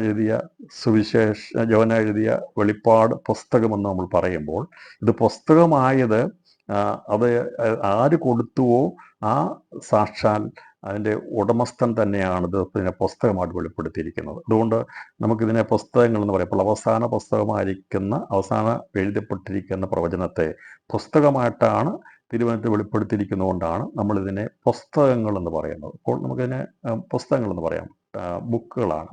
അപ്പോൾ യോഹന്നാൻ എഴുതിയ വെളിപ്പാട് പുസ്തകം, അല്ലെങ്കിൽ യോഹന്നാൻ ഉണ്ടായ വെളിപ്പാട് ഇവിടെ എഴുതിയെന്നല്ല, യോഹന്നാൻ ഉണ്ടായ വെളിപ്പാട്. ബാക്കിയുള്ളതൊക്കെ എഴുതിയ ലേഖനം എന്ന് പറയുമ്പോൾ അത് കേട്ടിട്ടും അതുപോലെ തന്നെ ഹൃദയത്തിൽ നിന്ന് ഗ്രഹിച്ചിട്ടുമുള്ള കാര്യങ്ങളാണ് എഴുതിയതെങ്കിൽ ഇവിടെ യോഹന്നാൻ കണ്ടിട്ട് രേഖപ്പെടുത്തിയതാണ് വെളിപ്പാട് പുസ്തകം. അത് ദൈവം പ്രദർശിപ്പിച്ചു കൊടുത്തു. അത് അവൻ അപ്പോൾ തന്നെ ആ കാണുന്നതെല്ലാം അവൻ രേഖപ്പെടുത്തി വെച്ചു. ആത്മവിശുദ്ധിയിൽ അവന് രേഖപ്പെടുത്തി അത് പുസ്തകത്തിൽ എഴുതാനുള്ള സമയം അവന് കൊടുത്തു, അതിനുള്ള സാഹചര്യങ്ങൾ ഒരുക്കി കൊടുത്തു എന്നുള്ളതാണ് ഇതിൻ്റെ പശ്ചാത്തലമായിട്ട് നമുക്കിവിടെ കാണാൻ സാധിക്കുന്നത്. അപ്പോൾ ഇവിടെ യോഹന്നാൻ ഇത് അവിടെ പത്മോസിൽ ആയിരുന്നപ്പോൾ, AD 95 അവിടെ എല്ലാവരും ദൈവത്തെ ആരാധിക്കുന്ന കർത്തൃദിവസം, അന്ന് കർത്താവിനെ ആരാധിക്കുന്ന ദിവസം കർത്തൃദിവസമാണ്. അപ്പോൾ അങ്ങനെ ആരാധിക്കുമ്പോൾ ഒറ്റപ്പെട്ടവനായിരിക്കുന്ന യോഹന്നാൻ പത്മോസിലായിരുന്നപ്പോൾ ദൈവത്തിൻ്റെ സാന്നിധ്യം അവിടെ ഇറങ്ങി വന്ന് അവന് പ്രത്യക്ഷപ്പെട്ട് അവന് കാണിച്ചു കൊടുക്കുന്നതിനുള്ള ബന്ധത്തിലാണ് ഇതിൻ്റെ ആമുഖ അധ്യായത്തിൽ രേഖപ്പെടുത്തിയിരിക്കുന്നത്. അപ്പോൾ അവിടെ ഇതിൻ്റെ 2 ഭാഗങ്ങളായിട്ടാണ് നമുക്കിതിനെ കണ്ടുപഠിക്കേണ്ടത്. അപ്പോൾ ഒന്ന്, ഈ അവിടെ ആയിരിക്കുന്ന ആരും അവിടെ കൂട്ടില്ലാതിരിക്കുന്ന യോഹന്നാനെ ആദ്യം കേൾക്കുന്നത് അവൻ ഒരു മഹാനാദം കേൾക്കുന്നതായിട്ടാണ് കാണുന്നത്. അവൻ മഹാനാദം കേട്ടപ്പോൾ അവൻ തിരിഞ്ഞു നോക്കിയപ്പോൾ കണ്ടത് അന്ന് സ്ഥാപിതമായിരിക്കുന്ന ദൈവസഭയുടെ മധ്യത്തിൽ നിൽക്കുന്ന സഭയുടെ സ്ഥാപകനായിരിക്കുന്ന ക്രിസ്തുവിനെ, അഥവാ സഭ ഉരുവാക്കിയെടുത്ത, സഭയെ ഉണ്ടാക്കിയെടുത്ത ക്രിസ്തുവിനെയാണ് അവിടെ യോഹന്നാൻ കാണുന്നത്. അപ്പോൾ സഭ സ്ഥാപിതമായത് ഏകദേശം AD 35 അടുത്താണെങ്കിൽ ഈ 60 വർഷം കഴിഞ്ഞിട്ടുള്ള, ഏകദേശം 55-60 വർഷം കഴിഞ്ഞിട്ടുള്ള സമയത്താണ് ഈ യോഹന്നാൻ ഇത് വെളിപ്പെട്ട് കാണുമ്പോൾ അന്ന് ഉണ്ടായിരുന്ന സഭയുടെ മധ്യത്തിൽ യേശു ക്രിസ്തു നിൽക്കുന്നതാണ് യോഹന്നാൻ തിരിഞ്ഞു നോക്കിയപ്പോൾ കാണുന്നത്. തേജോമനായിരിക്കുന്ന ദൈവത്തെ കാണുന്നത് 7 നിലവിളക്കുകളുടെ ബന്ധത്തിൽ, അന്നുള്ള 7 സഭകളോടുള്ള ബന്ധത്തിൽ ആഗോളപരമായിട്ടുള്ള സഭയുടെ മധ്യത്തിൽ ദൈവം നിൽക്കുന്നതായിട്ടാണ് യോഹന്നാൻ കാണുന്നത്. അതിനാണ് 1-ാം ഭാഗമായിട്ട് ഇവിടെ കാണുന്നത്. എന്നാൽ എൻ്റെ 2-ാം ഭാഗമായിട്ട് നമ്മൾ പഠിക്കുന്നത് അവൻ 2 ഭാഗങ്ങളാണ്. ഒന്ന്, അന്നേരം അവൻ കണ്ട ക്രിസ്തുവിനെ, തേജോമനായിരിക്കുന്ന ദൈവത്തെ സഭയോടുള്ള ബന്ധത്തിൽ കണ്ടപ്പോൾ ആ സഭയോടുള്ള ബന്ധത്തിൽ കാണുന്നതിന് മുമ്പായിട്ട് യേശു ആരായിരുന്നു എന്നുള്ള ഒരു തിരിഞ്ഞു നോട്ടമാണ് അതിൻ്റെ 17-ാം വാക്യത്തിൽ പറഞ്ഞിരിക്കുന്നത്. ഞാൻ മരിച്ചവനെ പോലെ അവൻ്റെ കാൽക്കൽ വീണു, അവൻ വലങ്കി എൻ്റെ മേൽ വെച്ചു, ഭയപ്പെടേണ്ട, ഞാൻ ആദ്യനും അന്ത്യനും ജീവനുള്ളവനുമാകുന്നു, ഞാൻ മരിച്ചവനായിരുന്നു, എന്നാൽ ഇതാ എന്നേക്കും ജീവിച്ചിരിക്കുന്നു. അപ്പോൾ തേജോമനായിരിക്കുന്ന ക്രിസ്തുവിനെ കാണുമ്പോൾ അപ്പോൾ കണ്ട യേശുവിനെ യോഹന്നാൻ കാണുന്നത് സഭയുടെ മധ്യത്തിൽ ഉലാവുന്ന, സഭയുടെ നാഥനായിരിക്കുന്ന, ഞാൻ എൻ്റെ സഭയെ പണിയുമെന്ന് പറഞ്ഞ കർത്താവിനെയാണ് അവൻ കാണുന്നതെങ്കിൽ അപ്പോൾ അങ്ങനെ കണ്ടവൻ നിൽക്കുമ്പോൾ അവൻ്റെ മനസ്സിലേക്ക് മരിച്ചവനായിരുന്ന ക്രിസ്തുവിനെ, വീണ്ടും ജീവിച്ച ക്രിസ്തുവിനെ അവിടെ വെളിപ്പെടുന്നതാണ് എൻ്റെ രണ്ടാമത്തെ ഭാഗമായിരിക്കുന്നത്. അപ്പോൾ ഒന്നാമത്തെ ഭാഗം സഭയോടുള്ള ബന്ധത്തിൽ ക്രിസ്തുവിനെ അപ്പോൾ യോഹന്നാൻ കാണുമ്പോൾ അതിന് രണ്ടാമത്തെ ഭാഗമായി കാണുന്നത് ഗലീല മുതൽ ഒലിവുമല വരെയുള്ള ക്രിസ്തുവിനെയാണ് കാണുന്നത്. അതുകൊണ്ടാണ് ഗലീല മുതൽ പത്മോസ് വരെയുള്ള ഈ ഒന്നാമത്തെ അധ്യായത്തിൽ നമ്മൾ യോഹന്നാൻ തിരിഞ്ഞു നോക്കുന്നതിലെ രണ്ട് ഭാഗമായിട്ട് എടുത്ത് പഠിക്കുന്നത്. ആദ്യം നമ്മൾ ചിന്തിക്കാൻ പോകുന്നത് യോഹന്നാൻ ക്രിസ്തുവിനെ സഭയുടെ മധ്യത്തിൽ കാണുന്ന ക്രിസ്തുവിനെ കുറിച്ചുള്ള കാര്യങ്ങളെക്കുറിച്ചാണ് നാം പഠിക്കുന്നത്. അതിനുശേഷമായിട്ട് അവൻ തിരിഞ്ഞു നോക്കിയപ്പോൾ ആരായിരുന്നു ക്രിസ്തു, ഇന്നലെ അവൻ ആരായിരുന്നു, അവൻ എന്താണ് ചെയ്തത് എന്നുള്ള കാര്യങ്ങൾ, അവൻ ആരായിരുന്നുള്ളതിൻ്റെ വെളിപ്പാടായിരിക്കും നമ്മൾ ഗലീല മുതൽ ഒലിവ് വരെയുള്ള സംഭവങ്ങളുള്ള ബന്ധത്തിൽ 6 സംഭവങ്ങളെക്കുറിച്ച് പഠിക്കുന്നത്. അതുകൊണ്ട് എൻ്റെ പശ്ചാത്തല കാര്യം മനസ്സിലാക്കാൻ വിചാരിക്കുന്നു. നമുക്കത് മനസ്സിലാക്കാൻ സാധിക്കുന്നത് ഇപ്പോൾ പത്മോസിലായിരുന്ന യോഹന്നാൻ അവിടെ ഏകദേശം AD 95 അവനായിരുന്നത്. അവൻ ഒരു കർത്തൃ ദിവസത്തിൽ അവൻ ആത്മവിവശനായി സഭയുടെ മധ്യത്തിൽ നിൽക്കുന്ന ക്രിസ്തുവിനെ കാണുവാനിടയായി തീർന്നു. അവൻ തിരിഞ്ഞു നോക്കിയപ്പോഴാണ് അങ്ങനെ കണ്ടത്. തിരിഞ്ഞു നോക്കിയപ്പോൾ ആദ്യം അവൻ കാണുന്നത് മഹത്വപൂർണ്ണമായിരിക്കുന്ന ക്രിസ്തുവിനെയാണെങ്കിൽ അവൻ യേശു ആരായിരിക്കുന്നു എന്നുള്ളതിൻ്റെ രണ്ടാമത്തെ ഭാഗം അവനെ കാണിച്ചു കൊടുക്കുന്നത് ഗലീലയിൽ യേശുവിനെ കണ്ടത് മുതൽ ഒരു സാധാരണ മനുഷ്യനായി നടന്ന ക്രിസ്തു അവൻ മരിക്കുന്നതും യോഹന്നാൻ സാക്ഷിയായിരുന്നു. അവൻ്റെ മരണം, പുനരുത്ഥാനം, അതുപോലെ സ്വർഗാരോഹണം, ഈ വിഷയങ്ങളെക്കുറിച്ചുള്ള കാര്യങ്ങൾ കണ്ടവനായിരുന്നു. അങ്ങനെ 6 സംഭവങ്ങൾ കൂടി കോർത്തിണക്കിയാണ് നമ്മൾ ഈ പുസ്തകം, ഇതിൻ്റെ ഒന്നാം ഭാഗം നമ്മൾ ചിന്തിക്കുന്നത്. ഇപ്പോൾ ഇതിൻ്റെ പശ്ചാത്തലത്തെക്കുറിച്ച് മനസ്സിലാക്കിയതുകൊണ്ട് ഞാൻ ഈ പുസ്തകത്തിൻ്റെ വെളിപ്പാട് പുസ്തകത്തിൻ്റെ ഒന്നാമത്തെ വാക്യത്തിലേക്ക്, അതിൻ്റെ ക്രിസ്തുവിനെ കുറിച്ചുള്ള വെളിപ്പാട് പുസ്തകത്തിൻ്റെ ആമുഖ അധ്യായമായിരിക്കുന്ന 1-ാം അധ്യായത്തിൻ്റെ പ്രഥമ വാക്യം വായിച്ച് ഈ പുസ്തകത്തിൻ്റെ തുടർന്നുള്ള വ്യാഖ്യാനം, വാക്യങ്ങളുള്ള ബന്ധത്തിൽ, സംഭവങ്ങളുള്ള ബന്ധത്തിൽ നമ്മൾ തുടർന്ന് പഠിക്കുന്നതായിരിക്കും. അതിൻ്റെ ഒന്നാമത്തെ വാക്യം രേഖപ്പെടുത്തിയിരിക്കുന്ന പ്രകാരമാണ് യേശു ക്രിസ്തുവിൻ്റെ വെളിപ്പാട്. ഇപ്പോൾ ഇത് യോഹന്നാന് ഉണ്ടായ വെളിപ്പാടാണ്. എന്നാൽ ഇതിൻ്റെ ഉത്ഭവം എന്താണ് എന്നുള്ളതാണ് ഇത് 1-ാം അധ്യായം 1-ാം വാക്യത്തിൽ പറഞ്ഞിരിക്കുന്നത്. 1-ാം വാക്യത്തിൽ 1-ാം അധ്യായത്തിൽ 1-ാം വാക്യത്തിലെ പ്രധാന പ്രമേയം ഇതിൻ്റെ വെളിപ്പാട് പുസ്തകത്തിൻ്റെ ഉത്ഭവവും അതിൻ്റെ ഉദ്ദേശത്തെക്കുറിച്ചുമാണ് ഇതിൻ്റെ 1-ാം വാക്യത്തിൽ രേഖപ്പെടുത്തിയിരിക്കുന്നത്. ഇങ്ങനെ രേഖപ്പെടുത്തിയിരിക്കുന്നത് യേശുക്രിസ്തുവിൻ്റെ വെളിപ്പാട് വേഗത്തിൽ സംഭവിപ്പാനുള്ളത് തൻ്റെ ദാസന്മാരെ കാണിക്കേണ്ടതിന് ദൈവം അത് അവന് കൊടുത്തു. അവനത് തൻ്റെ ദൂതൻ മുഖാന്തരം അയച്ച് തൻ്റെ ദാസനായ യോഹന്നാന് പ്രദർശിപ്പിച്ചു. ഇവിടെ എന്തിന്, ആർക്ക് വേണ്ടി എന്നുള്ളത് ഇവിടെ രേഖപ്പെടുത്തിയിരിക്കുകയാണ്. അപ്പോൾ യേശുക്രിസ്തുവിൻ്റെ വെളിപ്പാട് വേഗത്തിൽ സംഭവിപ്പാനുള്ളത്, ഇപ്പോൾ ആലോചനയിൽ വലിയവനായിരിക്കുന്ന സ്വർഗീയ പിതാവാം ദൈവം, പ്രവൃത്തിയിൽ ഭയങ്കരായിരിക്കുന്ന പുത്രനാം യേശുക്രിസ്തുവിന് ഭാവികാല സംഭവത്തോടുള്ള ബന്ധത്തിൽ നടക്കാൻ പോകുന്ന കാര്യങ്ങളെക്കുറിച്ച് അത് വെളിപ്പെടുത്തി കൊടുക്കുന്നത് അപ്പോൾ തന്നെ ദൈവത്തിൻ്റെ സഭയാകുന്ന ദൈവമക്കൾക്ക്, തൻ്റെ ദാസന്മാർക്ക് വെളിപ്പെടുത്തി കൊടുക്കാൻ വേണ്ടിയാണ് ദൈവം ഇത് തൻ്റെ ദൂതൻ മുഖാന്തരം യോഹന്നാനെ പ്രദർശിപ്പിക്കുവാൻ വേണ്ടി അവന് അവിടെ അയച്ചു കൊടുത്തത്. അപ്പോൾ ഇത് സ്വർഗത്തിൽ അത് കാണിച്ചു കൊടുത്തത് അതപ്പോൾ തന്നെ പരിശുദ്ധാത്മാവ് പ്രേരിതനായിരിക്കുന്ന യോഹന്നാന് പത്മോസ് എന്ന ദ്വീപിൽ അതിനെ മുഴുവനും കാണുവാൻ ദൈവം അത് അയച്ചു കൊടുത്തു എന്നാണ് ഇവിടെ കാണുന്നത്. നമുക്കറിയാം, ഇപ്പോൾ ഏതെങ്കിലും ഒരു ഭാഗത്തൊരു സംഭവം നടന്നാൽ അത് ടെലികാസ്റ്റ് ചെയ്യും. അത് ലോകത്തിൻ്റെ ഏത് ഭാഗത്തിൽ നിന്ന് കാണാൻ സാധിക്കും. എന്നാൽ ഞാൻ വിശ്വസിക്കുന്ന ആദ്യമായിട്ട് സ്വർഗത്തിൽ നടന്ന കാര്യത്തിൻ്റെ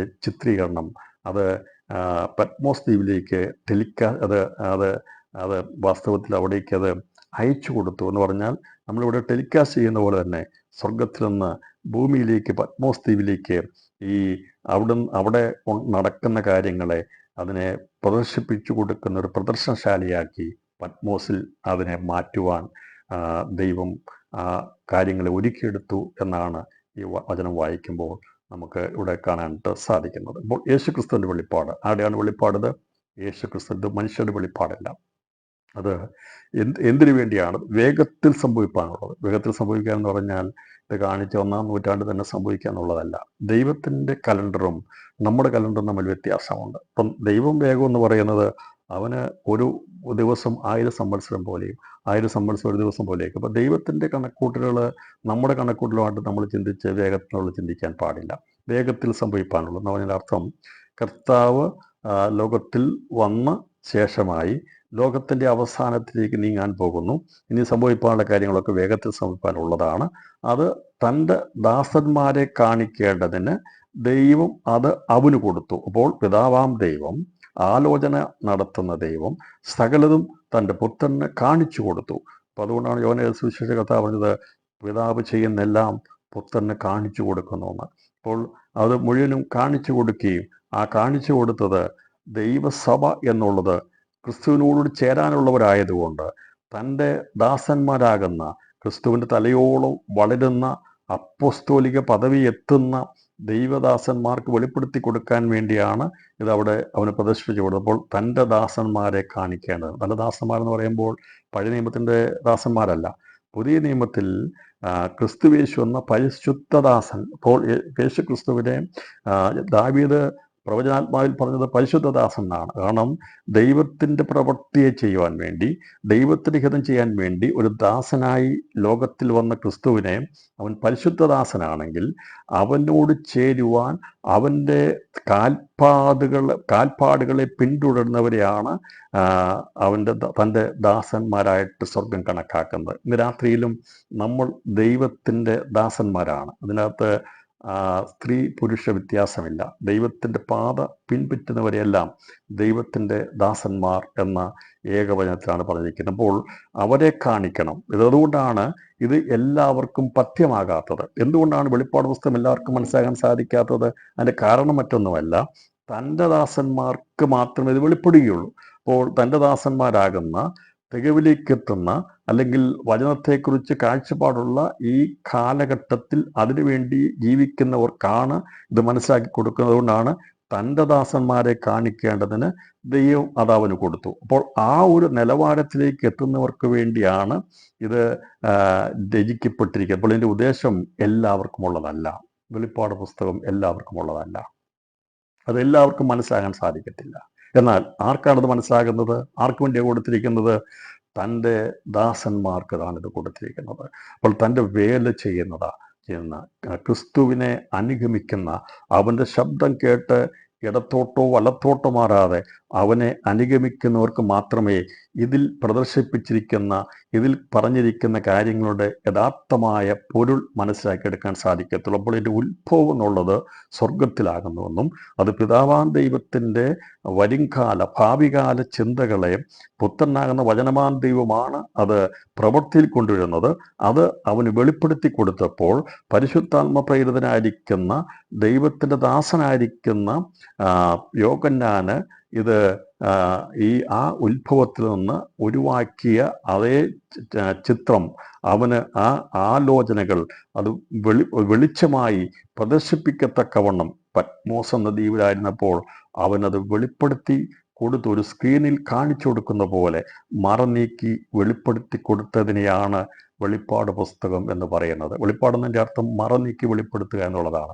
അപ്പം അതിന് മറപൊരുളില്ലാതെ ഇന്നത് സംഭവിക്കും, ഇങ്ങനെയാണ് സംഭവിക്കുന്നുള്ളത് അത് ഓരോന്നായി വെളിപ്പെടുത്തി കൊടുക്കും. മറ്റുള്ള നമുക്ക് പല ഭാഗങ്ങളിലും പ്രവാചകന്മാർക്ക് ദൈവം ദർശനം കൊടുത്തിട്ടുണ്ട്. സകരാനുഭവത്തിൽ കാണുന്ന ദർശനം എന്ത് കാണുമെന്ന് ചോദിക്കുമ്പോൾ അവിടെ നിലവിളക്ക് കൂടത്തെ കുറിച്ച് പറഞ്ഞു. പക്ഷെ അതൊന്നും വ്യക്തമായിട്ടില്ല. പിന്നെയും ചോദിക്കുകയും എടുത്തു പറയുകയൊക്കെ ചെയ്യേണ്ടതായിട്ട് വരുന്നുണ്ട്. എന്നാൽ ഇവിടെ നമുക്ക് കാണാൻ സാധിക്കുന്നത് അത് എല്ലാം വ്യക്തമായി കാണിച്ചു കൊടുക്കുകയാണ് ചെയ്തത്. ദർശനമല്ല കൊടുത്തത്.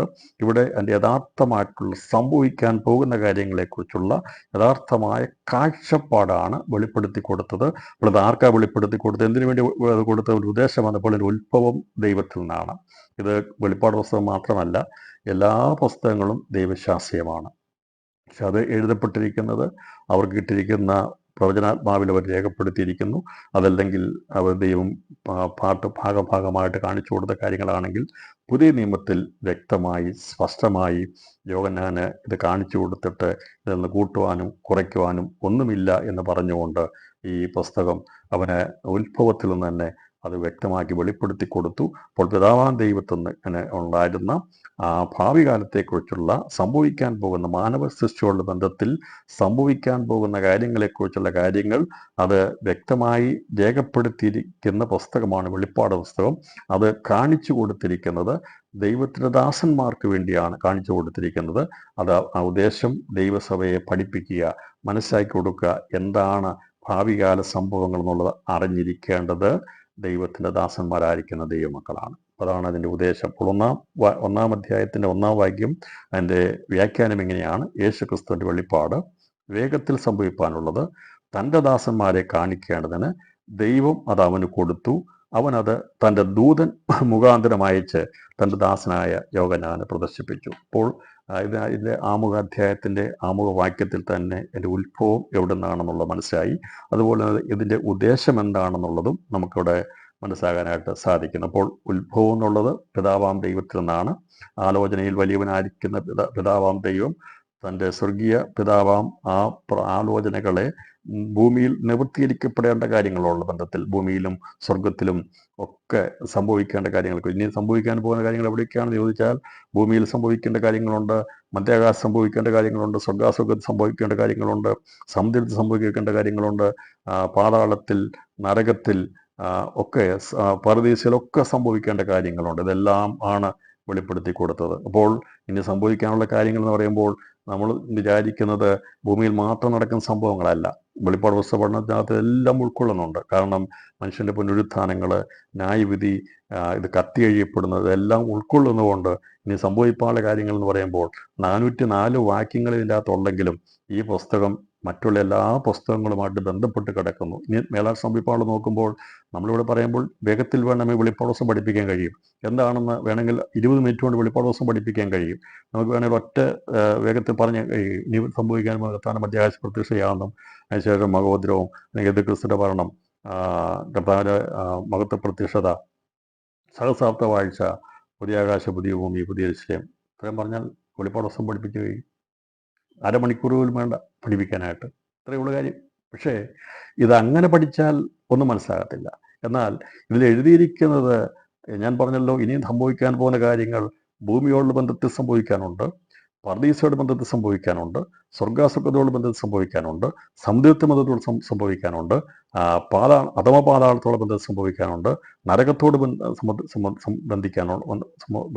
സംബന്ധിക്കാനുണ്ട്, നിത്യ നരകാഗ്നിയോട് ബന്ധത്തിൽ സംബന്ധിക്കാനുണ്ട്, പുതിയ ആകാശ പുതിയ ഭൂമിയോട് ബന്ധത്തിൽ സംബന്ധിക്കാനുണ്ട്. അപ്പോൾ ഇങ്ങനെ എല്ലാ മേഖലകളിലെയും കാര്യങ്ങളെ അവസാനമായി ചെയ്ത് തീർക്കുന്ന ഒരു പുസ്തകമാണ് വെളിപ്പാട് പുസ്തകം. നമുക്കറിയാം, ഒരു വീട് പണിത് പൂർത്തീകരിച്ചു കഴിഞ്ഞാൽ അതിൻ്റെ പൂർത്തീകരണം വരുമ്പോൾ എല്ലാ ഭാഗങ്ങളെയും ഒന്ന് അവസാനം പൂർത്തീകരിച്ചെടുക്കുന്നത് പോലെ വെളിപ്പാട് പുസ്തകത്തിനകത്ത് ഉൽപ്പത്തി മുതലുള്ള എല്ലാ പുസ്തകങ്ങളുടെയും മർമ്മമേറിയ കാര്യങ്ങളിനകത്ത് ഉൾക്കൊള്ളുന്നുണ്ട്. അതുകൊണ്ടാണ് ഈ പുസ്തകത്തിന് ദാനിയേൽ പ്രവചനമായിട്ട് മാത്രമല്ല ബന്ധമുള്ളത്, യെഹെസ്കേൽ പ്രവചനമായിട്ടും യെശയ്യാ പ്രവചനമായിട്ടും സങ്കീർത്തനങ്ങളായിട്ടും മറ്റെല്ലാ പുസ്തകങ്ങളുമായിട്ടും ഈ വെളിപ്പാട് പുസ്തകത്തിന് ബന്ധമുണ്ട് എന്ന് ഞാൻ ഇന്നലെ പറയാൻ കഴിയാത്തതുണ്ട്. അപ്പോൾ ഇക്കാര്യം മനസ്സിലായെങ്കിൽ, ഇതിൻ്റെ ഉത്ഭവവും അതുപോലെ ഇതിൻ്റെ ഉദ്ദേശവും മനസ്സിലായെങ്കിൽ, ഇതാർക്ക് വേണ്ടിയാണ് രേഖപ്പെടുത്തിയിരിക്കുന്നത്? നമുക്ക് വേണ്ടിയാണ്. അപ്പോൾ ദൈവത്തിൻ്റെ ദാസന്മാരായി തീരുവാൻ, ദൈവത്തിൻ്റെ ദാസൻ എന്ന് പറയുമ്പോൾ യജമാനൻ പറയുന്നത് അതുപോലെ തന്നെ ചെയ്യുന്ന അഭ്യാസം തികഞ്ഞവനെല്ലാം അത് ഗുരുവിനെ പോലെ ആകുമെന്നാണ് പറയുന്നത്. അപ്പോൾ നമ്മൾ ഗുരുവാകുന്ന ക്രിസ്തുവിനെ പോലെ ആകുവാൻ വേണ്ടി അവൻ്റെ ദാസന്മാരായി, അവൻ്റെ ശിഷ്യന്മാരായി അഭ്യാസം തികഞ്ഞവരായിത്തീരുകയാണ്. മറ്റൊരു ഭാഗത്ത് യൂദയുടെ ലേഖനത്തിൽ പറഞ്ഞിട്ടുണ്ട്, അവർ ദ്രവ്യാഗ്രഹത്തിൽ അഭ്യാസം തികഞ്ഞവരാകുമെന്ന്. ലോകത്തുള്ള ഒരു കൂട്ടര് ദ്രവ്യാഗ്രഹത്തിൽ അഭ്യാസം തികഞ്ഞവരാ. എങ്ങനെ സമ്പാദിക്കാമെന്നുള്ളതാണ് യൂദയുടെ ലേഖനത്തിൽ പറഞ്ഞിരിക്കുന്നത്.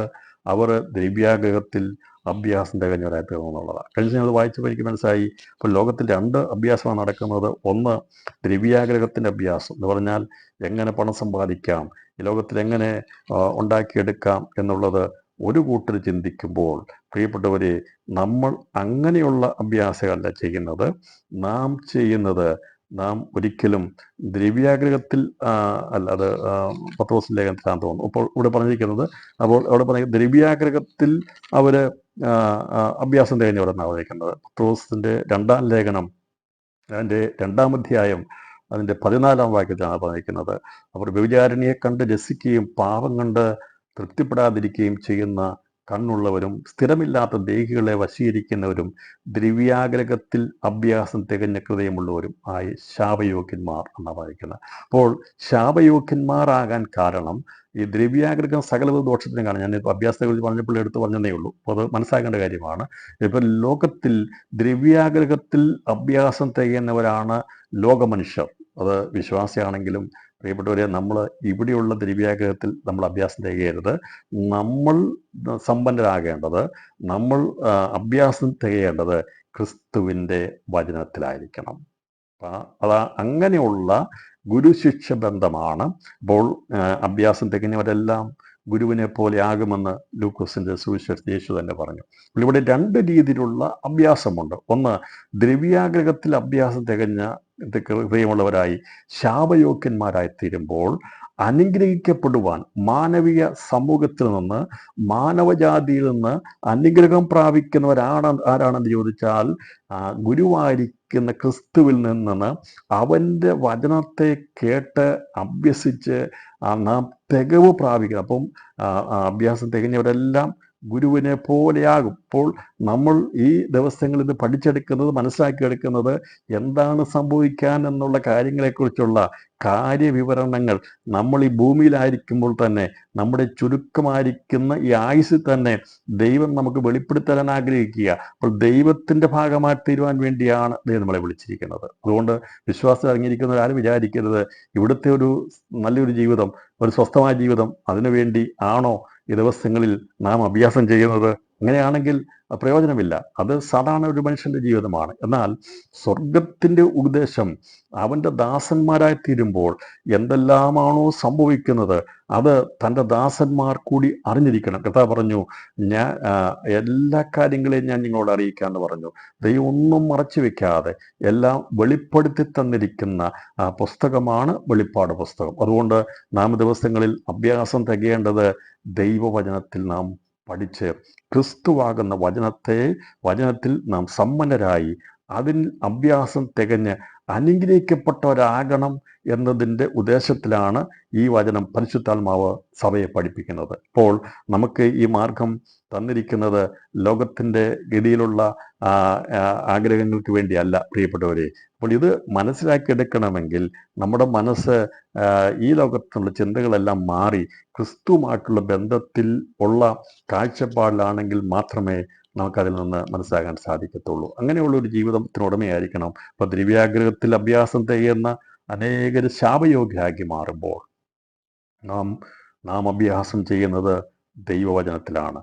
വെളിപ്പാട് പുസ്തകവും യഗസ്കേൽ പ്രവചനവും വേദപുസ്തകത്തിൽ എഴുതിയിരിക്കുന്ന പുസ്തകങ്ങൾ, ഒരുപക്ഷെ കടുകട്ടിയായിരിക്കുന്ന പുസ്തകങ്ങൾ എന്ന് പറയുന്ന എല്ലാ പുസ്തകങ്ങളെയും അതിൻ്റെ ഭാഗങ്ങളെയും ഒക്കെ എടുത്ത് വായിച്ച് പഠിച്ച് ചിന്തിക്കുന്നത് നമ്മുടെ ജീവിതത്തിൽ അനുഗ്രഹമാണ്. അത് നമ്മളെ സമ്പന്നരാക്കുക. നമ്മൾ ദരിദ്രരായതുകൊണ്ടാണ് വായിച്ച് പഠിക്കുന്നത്. മറ്റുള്ളവരിൽ നിന്ന് വ്യത്യസ്തമായിട്ട് നാം ദൈവജനം വായിക്കുകയും ഗ്രഹിക്കുകയും പഠിക്കുകയും ചെയ്യുന്നത് നമ്മൾ സമ്പന്നരായതുകൊണ്ടല്ല.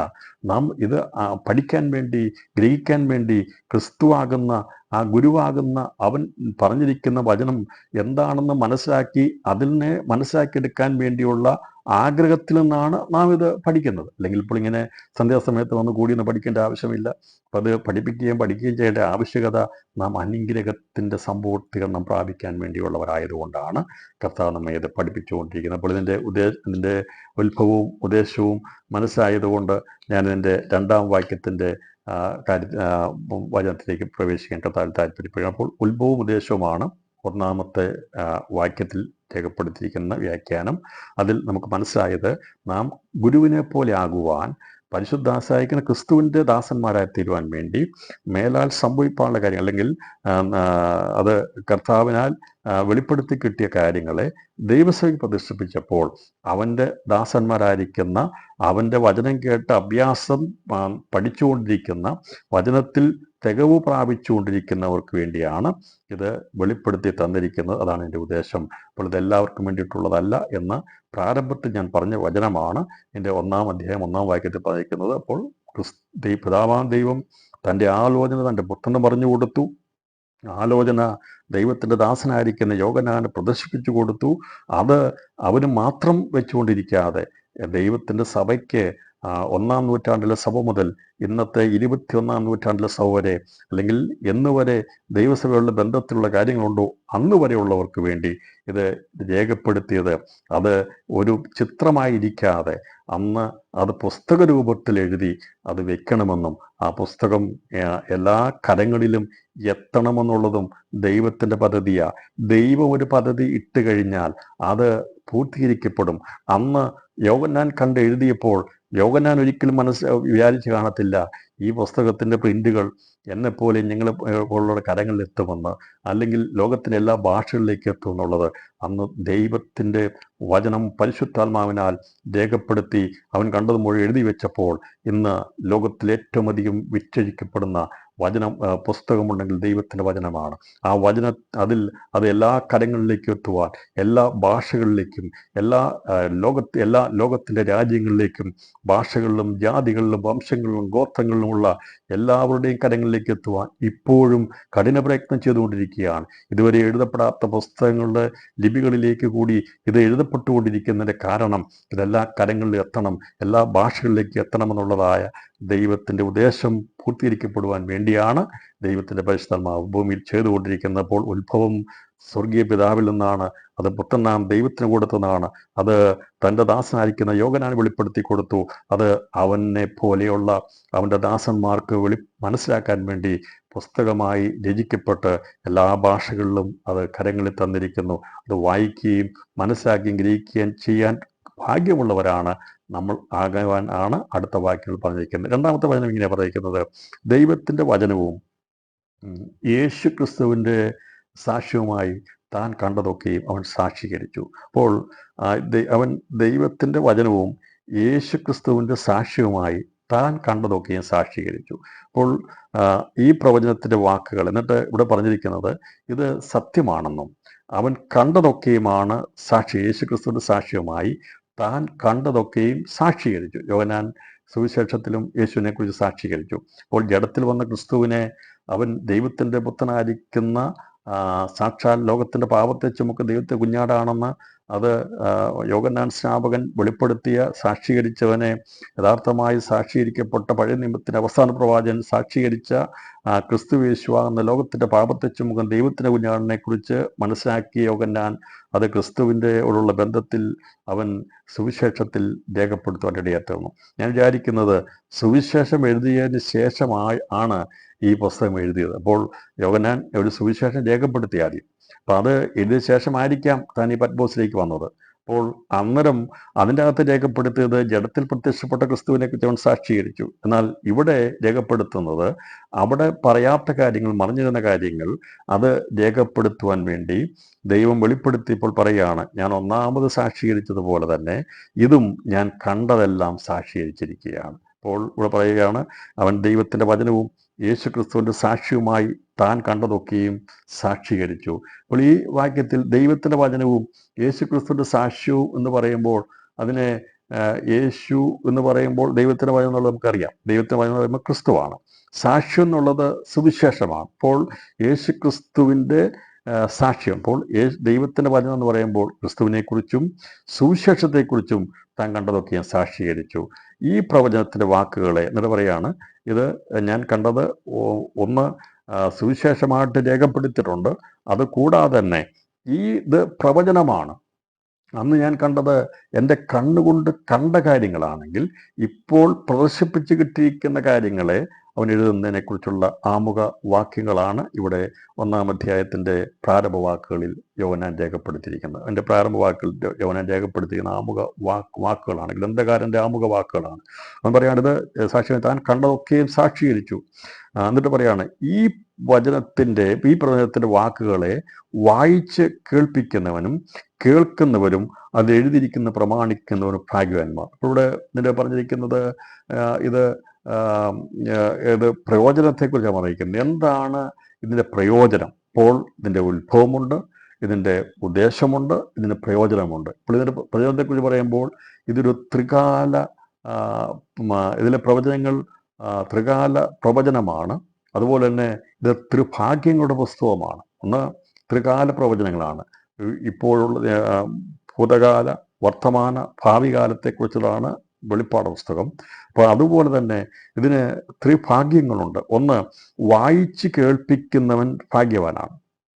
ഈ പ്രവചനത്തിൻ്റെ വാക്കുകളെ വായിച്ച് കേൾപ്പിക്കുന്നവനും കേൾക്കുന്നവരും അതിൽ എഴുതിയിരിക്കുന്ന പ്രമാണിക്കുന്നവരും ഭാഗ്യവാന്മാർ. ഇവിടെ അത് എഴുതിയിരിക്കുന്നതിൻ്റെ അതിൻ്റെ അർത്ഥം നമ്മളത് മനസ്സിലാക്കുമ്പോൾ എത്ര കൃത്യമായിട്ടാണ് രേഖപ്പെടുത്തിയിരിക്കുന്നത്. ഇത് വായിച്ച് കേൾപ്പിക്കുന്നവനും, അതിന് ഏകവചനത്തെ പറയുന്നത്. അപ്പോൾ വായിച്ച് കേൾപ്പിക്കുന്ന ഒരുവനാണ്. ഇപ്പം എല്ലാവരും കൂടെ വായിച്ച് കേൾപ്പിക്കാൻ പറ്റത്തില്ല. അപ്പോൾ ഒരാളാണ് വായിച്ച് കേൾപ്പിക്കുന്നത്. അപ്പോൾ ആ വായിച്ച് കേൾപ്പിക്കുന്നത് കേൾക്കുന്നവരും, അത് ബഹുവചനത്തിലാണ്. അപ്പോൾ കേൾപ്പിക്കുന്നവൻ ഏകവചനത്തിലും കേൾക്കുന്നവർ എന്നുള്ളത് ബഹുവചനത്തിലും വന്നിരിക്കുന്നു. എന്നിട്ട് പറയാണ്, അതിൽ എഴുതിയിരിക്കുന്നത് പ്രമാണിക്കുന്നവരും ഭാഗ്യവാന്മാർ, സമയമെടുത്തിരിക്കുന്നു. അപ്പോൾ ഇത് ഈ വെളിപ്പാട് പുസ്തകം അല്ലെങ്കിൽ ദൈവത്തിൻ്റെ പ്രവചന പുസ്തകങ്ങളെക്കുറിച്ച് പറയുമ്പോൾ അത് വായിച്ച് കേൾപ്പിക്കുന്നവൻ അവൻ ഭാഗ്യവാനാണ്. പ്രിയപ്പെട്ടവരെ, ദൈവത്തിൻ്റെ വചനം നാം ആരെങ്കിലും അത് കേൾപ്പിച്ചാൽ, ഇത് വായിച്ചാൽ ഭാഗ്യവാന്മാരാണ്.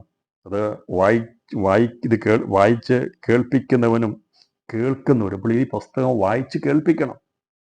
സഭയുടെ ദുർഗതി അല്ലെങ്കിൽ നിർഭാഗ്യത്തിൻ്റെ കാരണം ഈ പുസ്തകം വായിക്കത്തില്ല, ആരും വായിച്ച് കേൾപ്പിക്കത്തില്ല, അത് കേൾക്കുന്നില്ല.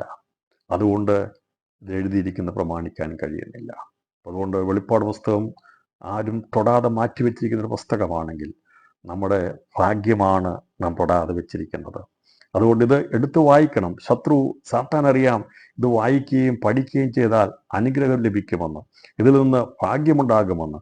അതുകൊണ്ട് ഈ പുസ്തകത്തെ തൊടാതെ മാറ്റിവെച്ചിരിക്കുക. ഇത് മനസ്സിലാകത്തില്ല, ഇത് ഗ്രഹിക്കാൻ പറ്റത്തില്ല, ഇത് ബുദ്ധിമുട്ടുള്ളതാണെന്നൊക്കെ പറഞ്ഞ് ദൈവസഭയെ മാറ്റിവെച്ചിരിക്കുന്ന ആ നിർഭാഗ്യാവസ്ഥയിൽ നിന്ന് നമുക്കൊരു മാറ്റം ആവശ്യമാണ്. ഈ കാലഘട്ടത്തിൽ നമുക്കൊരു മാറ്റം ആവശ്യമാണ്. അപ്പോൾ ശത്രു പല വിധത്തിൽ പറയും, ഇത് വായിച്ചാൽ മനസ്സിലാകത്തില്ല, ഇത് കേൾക്കാൻ പറ്റത്തില്ല, ഇതിൻ്റെ അകത്തെ കാര്യങ്ങൾ മനസ്സിലാക്കാൻ സാധിക്കാതിരിക്കുമെന്ന് പറയുമ്പോൾ അതിനെക്കുറിച്ച് പറഞ്ഞിരിക്കുന്നത് നിർഭാഗ്യാവസ്ഥയാണ്. അതുകൊണ്ട് പ്രിയപ്പെട്ടവരെ, ഈ പുസ്തകം വായിച്ച് കേൾപ്പിക്കണം, അതുപോലെ കേൾക്കണം, ഇതിൽ എഴുതിയിരിക്കുന്ന പ്രമാണിക്കുകയും ചെയ്താൽ ഭാഗ്യവാന്മാർ. സമയമടുത്തിരിക്കുന്നു. അപ്പോൾ വേഗത്തിൽ സംഭവിക്കാനുള്ള കാര്യങ്ങളെന്ന് പറഞ്ഞിട്ട് ഇത് വായിച്ച് കേൾപ്പിക്കുന്നവനും കേൾക്കുന്നവരും എഴുതിയിരിക്കുന്ന പ്രമാണിക്കുന്നവരും ഉണ്ടായിരിക്കും, അവർ ഭാഗ്യവാന്മാരായിരിക്കും. അപ്പോൾ അങ്ങനെയാണെങ്കിൽ സമയമടുത്തിരിക്കുന്ന ഈ കാലഘട്ടത്തിൽ, കർത്താവിൻ്റെ വരവ് അടുത്തിരിക്കുന്ന കാലഘട്ടത്തിൽ നമുക്ക് ലഭിച്ചിരിക്കുന്ന ഭാഗ്യം വലുതാണ്. ഇതിനു മുമ്പ് ഒരുപക്ഷെ ഇങ്ങനെ ഒരു വെളിപ്പാട് പുസ്തക പഠനങ്ങളോ അല്ലെങ്കിൽ കാര്യങ്ങളോ ഒന്നും അധികമായിട്ടുണ്ടാകാതിരുന്നെങ്കിൽ ഈ ദിവസങ്ങൾ ഇതേക്കുറിച്ച് കൂടുതലായി പഠിപ്പിക്കുന്നതും കേൾക്കുന്നതും അതിനുള്ള മാധ്യമങ്ങളൊക്കെ നൽകിയിരിക്കുന്നതും അത് സമയമടുത്തിരിക്കുന്നത് കൊണ്ടാണ്. ഇനി ഒരു തലമുറ കാണുമോ എന്ന് നമുക്കറിയത്തില്ല. കാരണം അടുത്തൊരു തലമുറയിലേക്ക് കൈമാറപ്പെടുവാൻ വേണ്ടി ഈ പുസ്തകം അതിൻ്റെ നിലനിൽക്കുമോ? അതുകൊണ്ട് ആണോ ദൈവം വേഗത്തിൽ കാര്യങ്ങളെ ചെയ്തെടുക്കുന്നത്? ഇന്നുണ്ടായിരിക്കുന്ന എല്ലാ ആധുനിക മാധ്യമങ്ങളും അതിൻ്റെതായിട്ടുള്ള സകല കണ്ടുപിടുത്തങ്ങളും ദൈവവചനത്തിൻ്റെ വ്യാപാരത്തിന് വേണ്ടിയാണ്. ദൈവവചനം എല്ലാ സ്ഥലങ്ങളിലും എത്താൻ വേണ്ടിയാണ്. പക്ഷെ അതിനെ ദുഷ്ടൻ ദുരുപയോഗം ചെയ്യുന്നുണ്ടെങ്കിലും ഈ കാലഘട്ടങ്ങളിൽ ദൈവം എന്തിനു വേണ്ടിയാണോ ആധുനിക മാധ്യമങ്ങളെ ദൈവം മനുഷ്യർക്ക് ബുദ്ധി കൊടുത്ത് ഉണ്ടാക്കിയിട്ടുണ്ടോ അത് മുഴുവനും ദൈവത്തിൻ്റെ വചനം അത് വ്യാപരിക്കാൻ വേണ്ടിയാ, എല്ലാ സ്ഥലങ്ങളിലേക്ക് എത്തിച്ചേരാൻ വേണ്ടിയാ ദൈവത്തിൻ്റെ കൃപയാൽ ഈ പറയുന്ന എല്ലാ ആധുനിക മാധ്യമങ്ങളും ഉണ്ടായിരിക്കുന്നത്. അതുകൊണ്ടാണല്ലോ നമുക്ക് ഇപ്പോൾ ഇങ്ങനെയുള്ള ക്ലാസ്സുകളൊക്കെ പങ്കെടുക്കാൻ കഴിയുന്നത്. ഒരു 10-30 വർഷം 20 വർഷം മുമ്പാണെങ്കിൽ ഇങ്ങനെയുള്ള മീഡിയകളൊന്നും ഇല്ലായിരുന്നു. പോയി ക്ലാസ് എടുക്കണമായിരുന്നു, വളരെ ബുദ്ധിമുട്ടായിരുന്നു, പുസ്തകങ്ങൾ മാത്രമുണ്ടായിരുന്നു. ഇപ്പോൾ അതിൽ നിന്നൊക്കെ വ്യത്യസ്തമായിട്ട് എല്ലാ ദിവസവും ദൈവവചനം വായിക്കാനും കേൾക്കുവാനും ആരുടെ പ്രസംഗം കേൾക്കുവാനും ഏത് കമൻട്രി കേൾക്കുവാനും പഠിക്കുവാനും ഒക്കെയുള്ള സാഹചര്യങ്ങൾ ഒരുക്കപ്പെട്ടിട്ടുണ്ട് പ്രിയപ്പെട്ടവരെ. അപ്പോൾ ഇതൊക്കെ ദൈവം തന്നിരിക്കുന്ന ഭാഗ്യകരമായ അവസ്ഥയാണ്. അത് അനുഭവിച്ച് ദിവസങ്ങളിൽ ഭാഗ്യവാന്മാരായി തീരണമെന്നാണ് ഇതിൻ്റെ 3-ാമത്തെ വാക്യത്തിൽ പറഞ്ഞിരിക്കുന്നത്. ഈ പ്രവചനത്തിൻ്റെ വാക്കുകളെ അഥവാ ഇതിലിരിക്കുന്ന വാക്കുകളെ വായിച്ച് കേൾക്കുന്നവരും ഇതിൽ എഴുതിയിരിക്കുന്ന പ്രമാണിക്കുന്നവരും ഭാഗ്യവാന്മാർ എന്നാണ് ഇവിടെ പറഞ്ഞിരിക്കുന്നത്. അപ്പോൾ ഇവിടെ ഈ ഭാഗ്യവാന്മാരായി തീരുവാനുള്ള ഭാഗ്യം നമുക്ക് ലഭിച്ചു. രക്ഷ പ്രാപിച്ച നാം ദൈവത്തിൻ്റെ വചനപ്രകാരം ശിശുക്കളായി തീരുവാനുള്ള ഭാഗ്യം നമുക്ക് ലഭിച്ചു. യഥാർത്ഥ ബീജത്താൽ വീണ്ടും ജന്മം പ്രാപിച്ച നാം ഭാഗ്യവാന്മാരാണ്.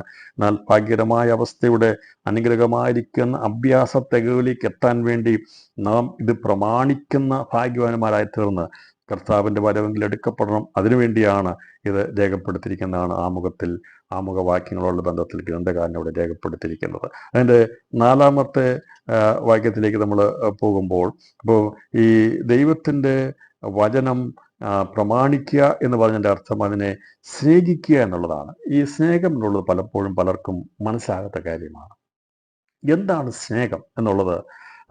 ഞാൻ ദൈവത്തെ സ്നേഹിക്കുന്നുണ്ടോ എന്ന് ചോദിച്ചാൽ ദൈവത്തെ സ്നേഹിക്കുന്നുണ്ട്. അപ്പോൾ ദൈവത്തെ സ്നേഹിക്കുന്നുണ്ടെങ്കിൽ എങ്ങനെയാണത് വെളിപ്പെടുന്നത് എന്നുള്ളത്, എന്താണ് യഥാർത്ഥമായ സ്നേഹം എന്നുള്ളത് ഇതിനകത്ത് ഞാൻ വേഗത്തിൽ ഒന്ന് പറഞ്ഞു പോകാം. സ്നേഹം എന്നുള്ളത് ഉത്തരവാദിത്വത്തെ കാണിക്കുന്നു. ഉത്തരവാദിത്വം. അപ്പോൾ ഒരുവന് സ്നേഹമുണ്ടെങ്കിൽ അത് വാക്കുകൊണ്ടുള്ളത് മാത്രമാണെങ്കിൽ അത് പുറമെയുള്ള സ്നേഹമാണ്, അത് കാപട്യമാണ്. ആ സ്നേഹം കാപട്യമാണ്. എന്നാൽ യഥാർത്ഥമായ സ്നേഹം എന്ന് പറയുമ്പോൾ അതിൻ്റെ അകത്ത് അവിടെ ഉത്തരവാദിത്വമുണ്ട്. അപ്പോൾ ഒരമ്മ കുഞ്ഞിനെ സ്നേഹിക്കുമെന്ന് പറയുമ്പോൾ യഥാർത്ഥമായ സ്നേഹമാണെങ്കിൽ ആ കുഞ്ഞിൻ്റെ എല്ലാ കാര്യങ്ങൾക്കും ആ മാതാവ് ഉത്തരവാദിയാണ്. അപ്പോൾ ഉത്തരവാദിത്വം ഉളവാകുന്നതാണ് സ്നേഹം, അല്ലെ? മാതാപിതാക്കൾക്ക് ഉത്തരവാദിത്തമുണ്ട്. നമ്മുടെ കുഞ്ഞുങ്ങൾ പഠിക്കണം, നമ്മളവരെ സ്നേഹിക്കുന്നു. അപ്പം നമ്മൾ അവിടെ എല്ലാ കാര്യങ്ങളും ഏറ്റെടുക്കുകയാണ്. ഉത്തരവാദിത്തം, അതാണ് ഉത്തരവാദിത്തം, തന്നെ സ്നേഹം എന്ന് പറയുന്നത്. അതല്ലെങ്കിൽ വെറുതെ നീ വളർന്നോട എന്ന് പറഞ്ഞിരിക്കുകയാണെങ്കിൽ, വാക്കുകൾക്ക് മാത്രമാണെങ്കിൽ അത് കാപട്യമാണ്. അനേകരും കാപട്യ സ്നേഹമാകുമ്പോൾ യഥാർത്ഥമായ സ്നേഹം എന്ന് പറയുമ്പോൾ അത് ഉത്തരവാദിത്വമുണ്ട്, അതിൻ്റെ അകത്ത് കഷ്ടതയുണ്ട്, അതിൻ്റെ അകത്ത് പ്രവൃത്തിയുണ്ട്. അപ്പോൾ ദൈവസ്നേഹം എന്നുള്ളത് നമുക്കറിയാം, അത് കാപട്യമല്ല. അത് നമ്മളോട് വെറുതെ പറയുകയല്ല ചെയ്തത്. ഞാൻ നിങ്ങളെ രക്ഷിക്കാമെന്ന് പറഞ്ഞപ്പോൾ രക്ഷിക്കുന്ന കർത്താവ് അവൻ വാക്കുകൾ മാത്രം പറഞ്ഞിരിക്കുകയല്ല ചെയ്തത്, അവനത് ഉത്തരവാദിത്തം ഏറ്റെടുത്തു. നമ്മുടെ നന്മയ്ക്ക് ഉത്തരവാദിയായി തീർന്നു. യേശു ആ സ്നേഹം നിമിത്തമാണ്, പിതാവിൻ്റെ സ്നേഹം നിമിത്തമാണ് ആ ഉത്തരവാദിത്തം നിവർത്തിയിരിക്കപ്പെടാൻ വേണ്ടി ലോകത്തിൽ വന്നത്.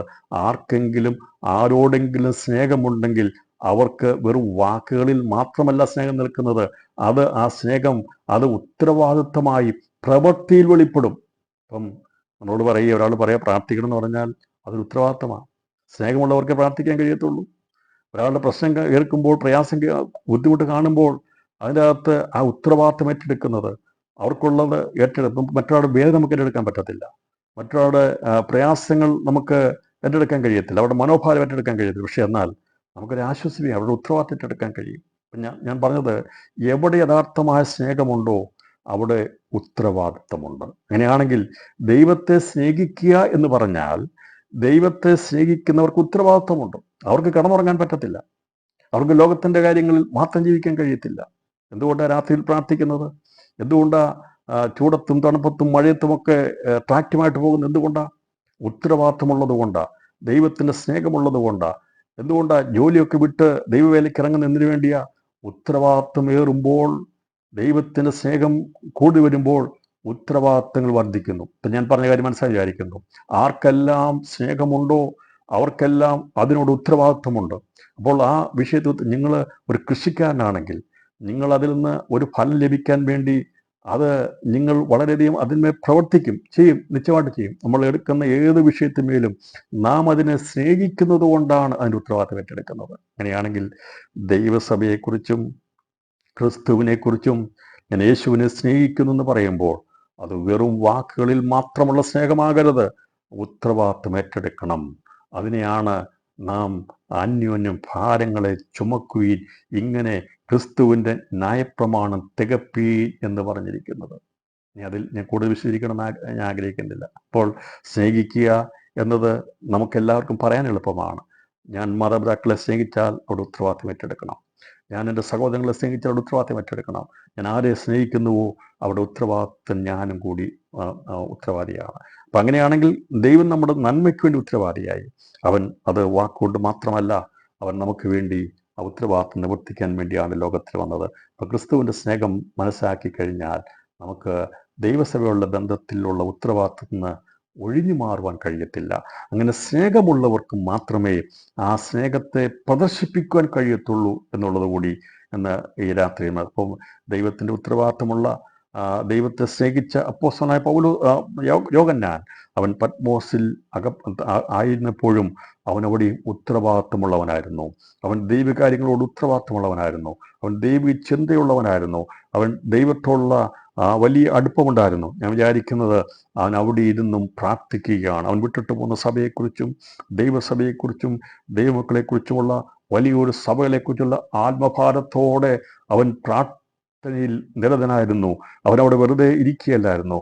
അവൻ ഭാരപ്പെട്ടുകൊണ്ട് പ്രാർത്ഥനയിലായിരുന്നപ്പോൾ ദൈവത്തിൻ്റെ സ്നേഹം അവനിൽ ഉള്ളതുകൊണ്ട് ദൈവം അവന് പ്രത്യക്ഷമായതുപോലെ ദിവസങ്ങളിൽ ദൈവമക്കളെ, നമുക്കും ദൈവസ്നേഹമുണ്ടെങ്കിൽ ദൈവമക്കളെ സ്നേഹിപ്പാൻ കഴിയും, ദൈവവേലയെ സ്നേഹിപ്പാൻ കഴിയും, ദൈവിക പ്രവൃത്തികളെ സ്നേഹിപ്പാൻ കഴിയും. ഒരാൾ കഷ്ടം അനുഭവിക്കുമ്പോൾ അവർക്ക് വേണ്ടി ഇരുവന്ന് പ്രാർത്ഥിക്കുവാൻ കഴിയും. അതാണ് ക്രിസ്തുവിൻ്റെ സ്നേഹം എന്നുള്ളത് ഇവിടെ രേഖപ്പെടുത്തി. അപ്പോൾ 4-ാമത്തെ വാക്യങ്ങൾ മുതൽ ഞാൻ വേഗത്തിൽ പോകുന്നത്, നമുക്ക് 4-ാം വാക്യത്തിലേക്ക് കടന്നു വരുമ്പോൾ ഇവിടെ 4-5 വാക്യങ്ങൾ കാണാൻ സാധിക്കുന്നത് യോഹന്നാൻ ആസ്യയിലെ 7 സഭകൾക്കും എഴുതുന്നത്. അപ്പോൾ ഇവിടെ എഴുതുക എന്ന് പറഞ്ഞ് അതിൻ്റെ ശേഷമാണ് പറഞ്ഞിരിക്കുന്നെങ്കിലും ഇത് അവൻ പുസ്തകം എഴുതുമ്പോൾ അതിൻ്റെ പുസ്തകത്തിൻ്റെ മുഖവരി എഴുതുന്ന ഭാഗമായിട്ട് അവിടെ കാണാം. നമുക്കൊരു പുസ്തകം എഴുതുമ്പോൾ അതിൻ്റെ മുഖവരി ഉണ്ട്, ആദ്യം ആമുഖം എഴുതും.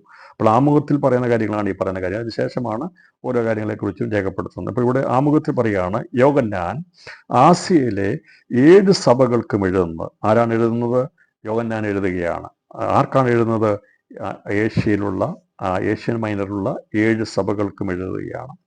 ഇരിക്കുന്നവനും ഇരുന്നവനും വരുന്നവനുമായെങ്കിൽ നിന്നും അവരുടെ സിംഹാസനത്തിന് മുമ്പുള്ള 7 ആത്മാക്കളുടെ പക്കൽ നിന്നും വിശ്വസ്ത സാക്ഷിയും മരിച്ചവല്ലാതിജാതനും ഭൂരാജക്കന്മാർക്ക് അധിപതിയുമായ യേശു ക്രിസ്തുവിൽ നിന്നും നിങ്ങൾക്ക് കൃപയും സമാധാനവും ഉണ്ടാകട്ടെ. ഈ 1-ാം അധ്യായം 4 മുതൽ 7 വരെയുള്ള വാക്യങ്ങൾ വെളിപ്പെടുത്തിയിരിക്കുന്നത് ദൈവിക തൃത്വത്തെ വെളിപ്പെടുത്തിയിരിക്കുകയാണ്. ആരാണ് ദൈവം? ഇപ്പോൾ ആദിയിൽ ദൈവം ആകാശവും ഭൂമിയും സൃഷ്ടിച്ചു എന്ന് പറഞ്ഞ് അത് ദൈവമെന്ന പദത്തിലാണ് എഴുതിയെങ്കിൽ, അവസാന പുസ്തകത്തിൽ വെളിപ്പാട് പുസ്തകത്തിൽ ദൈവം എന്ന് പറഞ്ഞിരിക്കുന്ന ആ ദൈവത്തിൽ അടങ്ങിയിരിക്കുന്ന സാരാംശങ്ങളെ, ആളത്വങ്ങളെ വെളിപ്പെടുത്തുകയാണ് യോഹന്നാൻ ഈ സുവിശേഷത്തിൻ്റെ ആമുഖ അധ്യായത്തിൽ രേഖപ്പെടുത്തി. 1-ാം അധ്യായം 4 മുതൽ 7 വരെയുള്ള വാക്യങ്ങളിൽ രേഖപ്പെടുത്തിയിരിക്കുന്നത് ആരാകുന്നു? ഈ ദൈവിക തൃത്വത്തിൻ്റെ വെളിപ്പെടുത്തലാണ് ഇവിടെ നടത്തിയിരിക്കുന്നത്. അപ്പോൾ ഇവിടെ യോഹന്നാൻ ആസ്യയിലെ 7 സഭകൾക്കും എഴുതുന്നത്. അപ്പോൾ അവിടെ 7 സഭകൾക്ക് എഴുതുന്ന പറയുമ്പോൾ നമുക്ക് കാണാൻ ലേഖനങ്ങളൊക്കെ എഴുതിയിരിക്കുന്നത് ഓരോ സഭകൾക്ക് വേണ്ടിയാണ് എഴുതിയിരിക്കുന്നത്. കൊരിന്ത്യർക്കുള്ള എഴുതി, ഗലാത്യർക്ക് എഴുതി, അങ്ങനെ ലേഖനങ്ങൾ എഴുതി. പിന്നെ പൊതുവായിട്ടുള്ള ലേഖനങ്ങളാണ് പൗലോസ്, യൂദ, അങ്ങനെയുള്ള ലേഖന യാക്കോബൊക്കെ പൊതുലേഖനങ്ങളാണ് എഴുതിയത്. പൗലോസ് കൂടുതൽ എഴുതിക്കുന്ന 14 ലേഖനങ്ങളും സഭകൾക്ക്, ഓരോ സഭകൾക്കുള്ള ലേഖനങ്ങളാണ് എഴുതിയത്. എന്നാൽ പൊതുലേഖനങ്ങളായിട്ടാണ് യൂദയും പത്രോസും അതുപോലെ തന്നെ യാക്കോവും ഒക്കെ എഴുതിയത് പൊതുലേഖനങ്ങളാണ് എഴുതിയത്.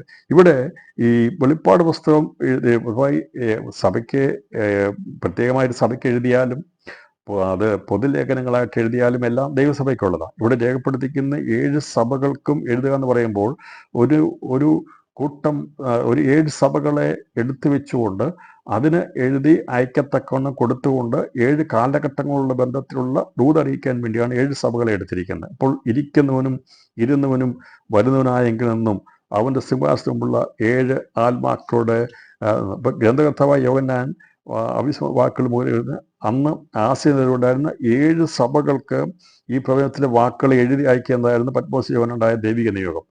7 സഭകൾക്ക് എന്ന പരാമർശം നമുക്ക് ലഭിക്കുന്നത് ദൈവത്തിൻ്റെ ദാസന്മാർ ആരാണെന്നുള്ളതാണ്. അപ്പോൾ തൻ്റെ ദാസന്മാർക്ക് എഴുതി അയക്കുക എന്ന് പറഞ്ഞിട്ട് ഇവിടെ പറയുകയാണ് ആസ്യയിലെ 7 സഭകൾക്ക് എഴുതുക. അപ്പോൾ 7 സഭകൾ എന്നുള്ളത് ദൈവദാസന്മാരുടെ കൂട്ടായ്മയാണ് ദൈവസഭകൾ എന്ന് വെളിപ്പെടുന്നു.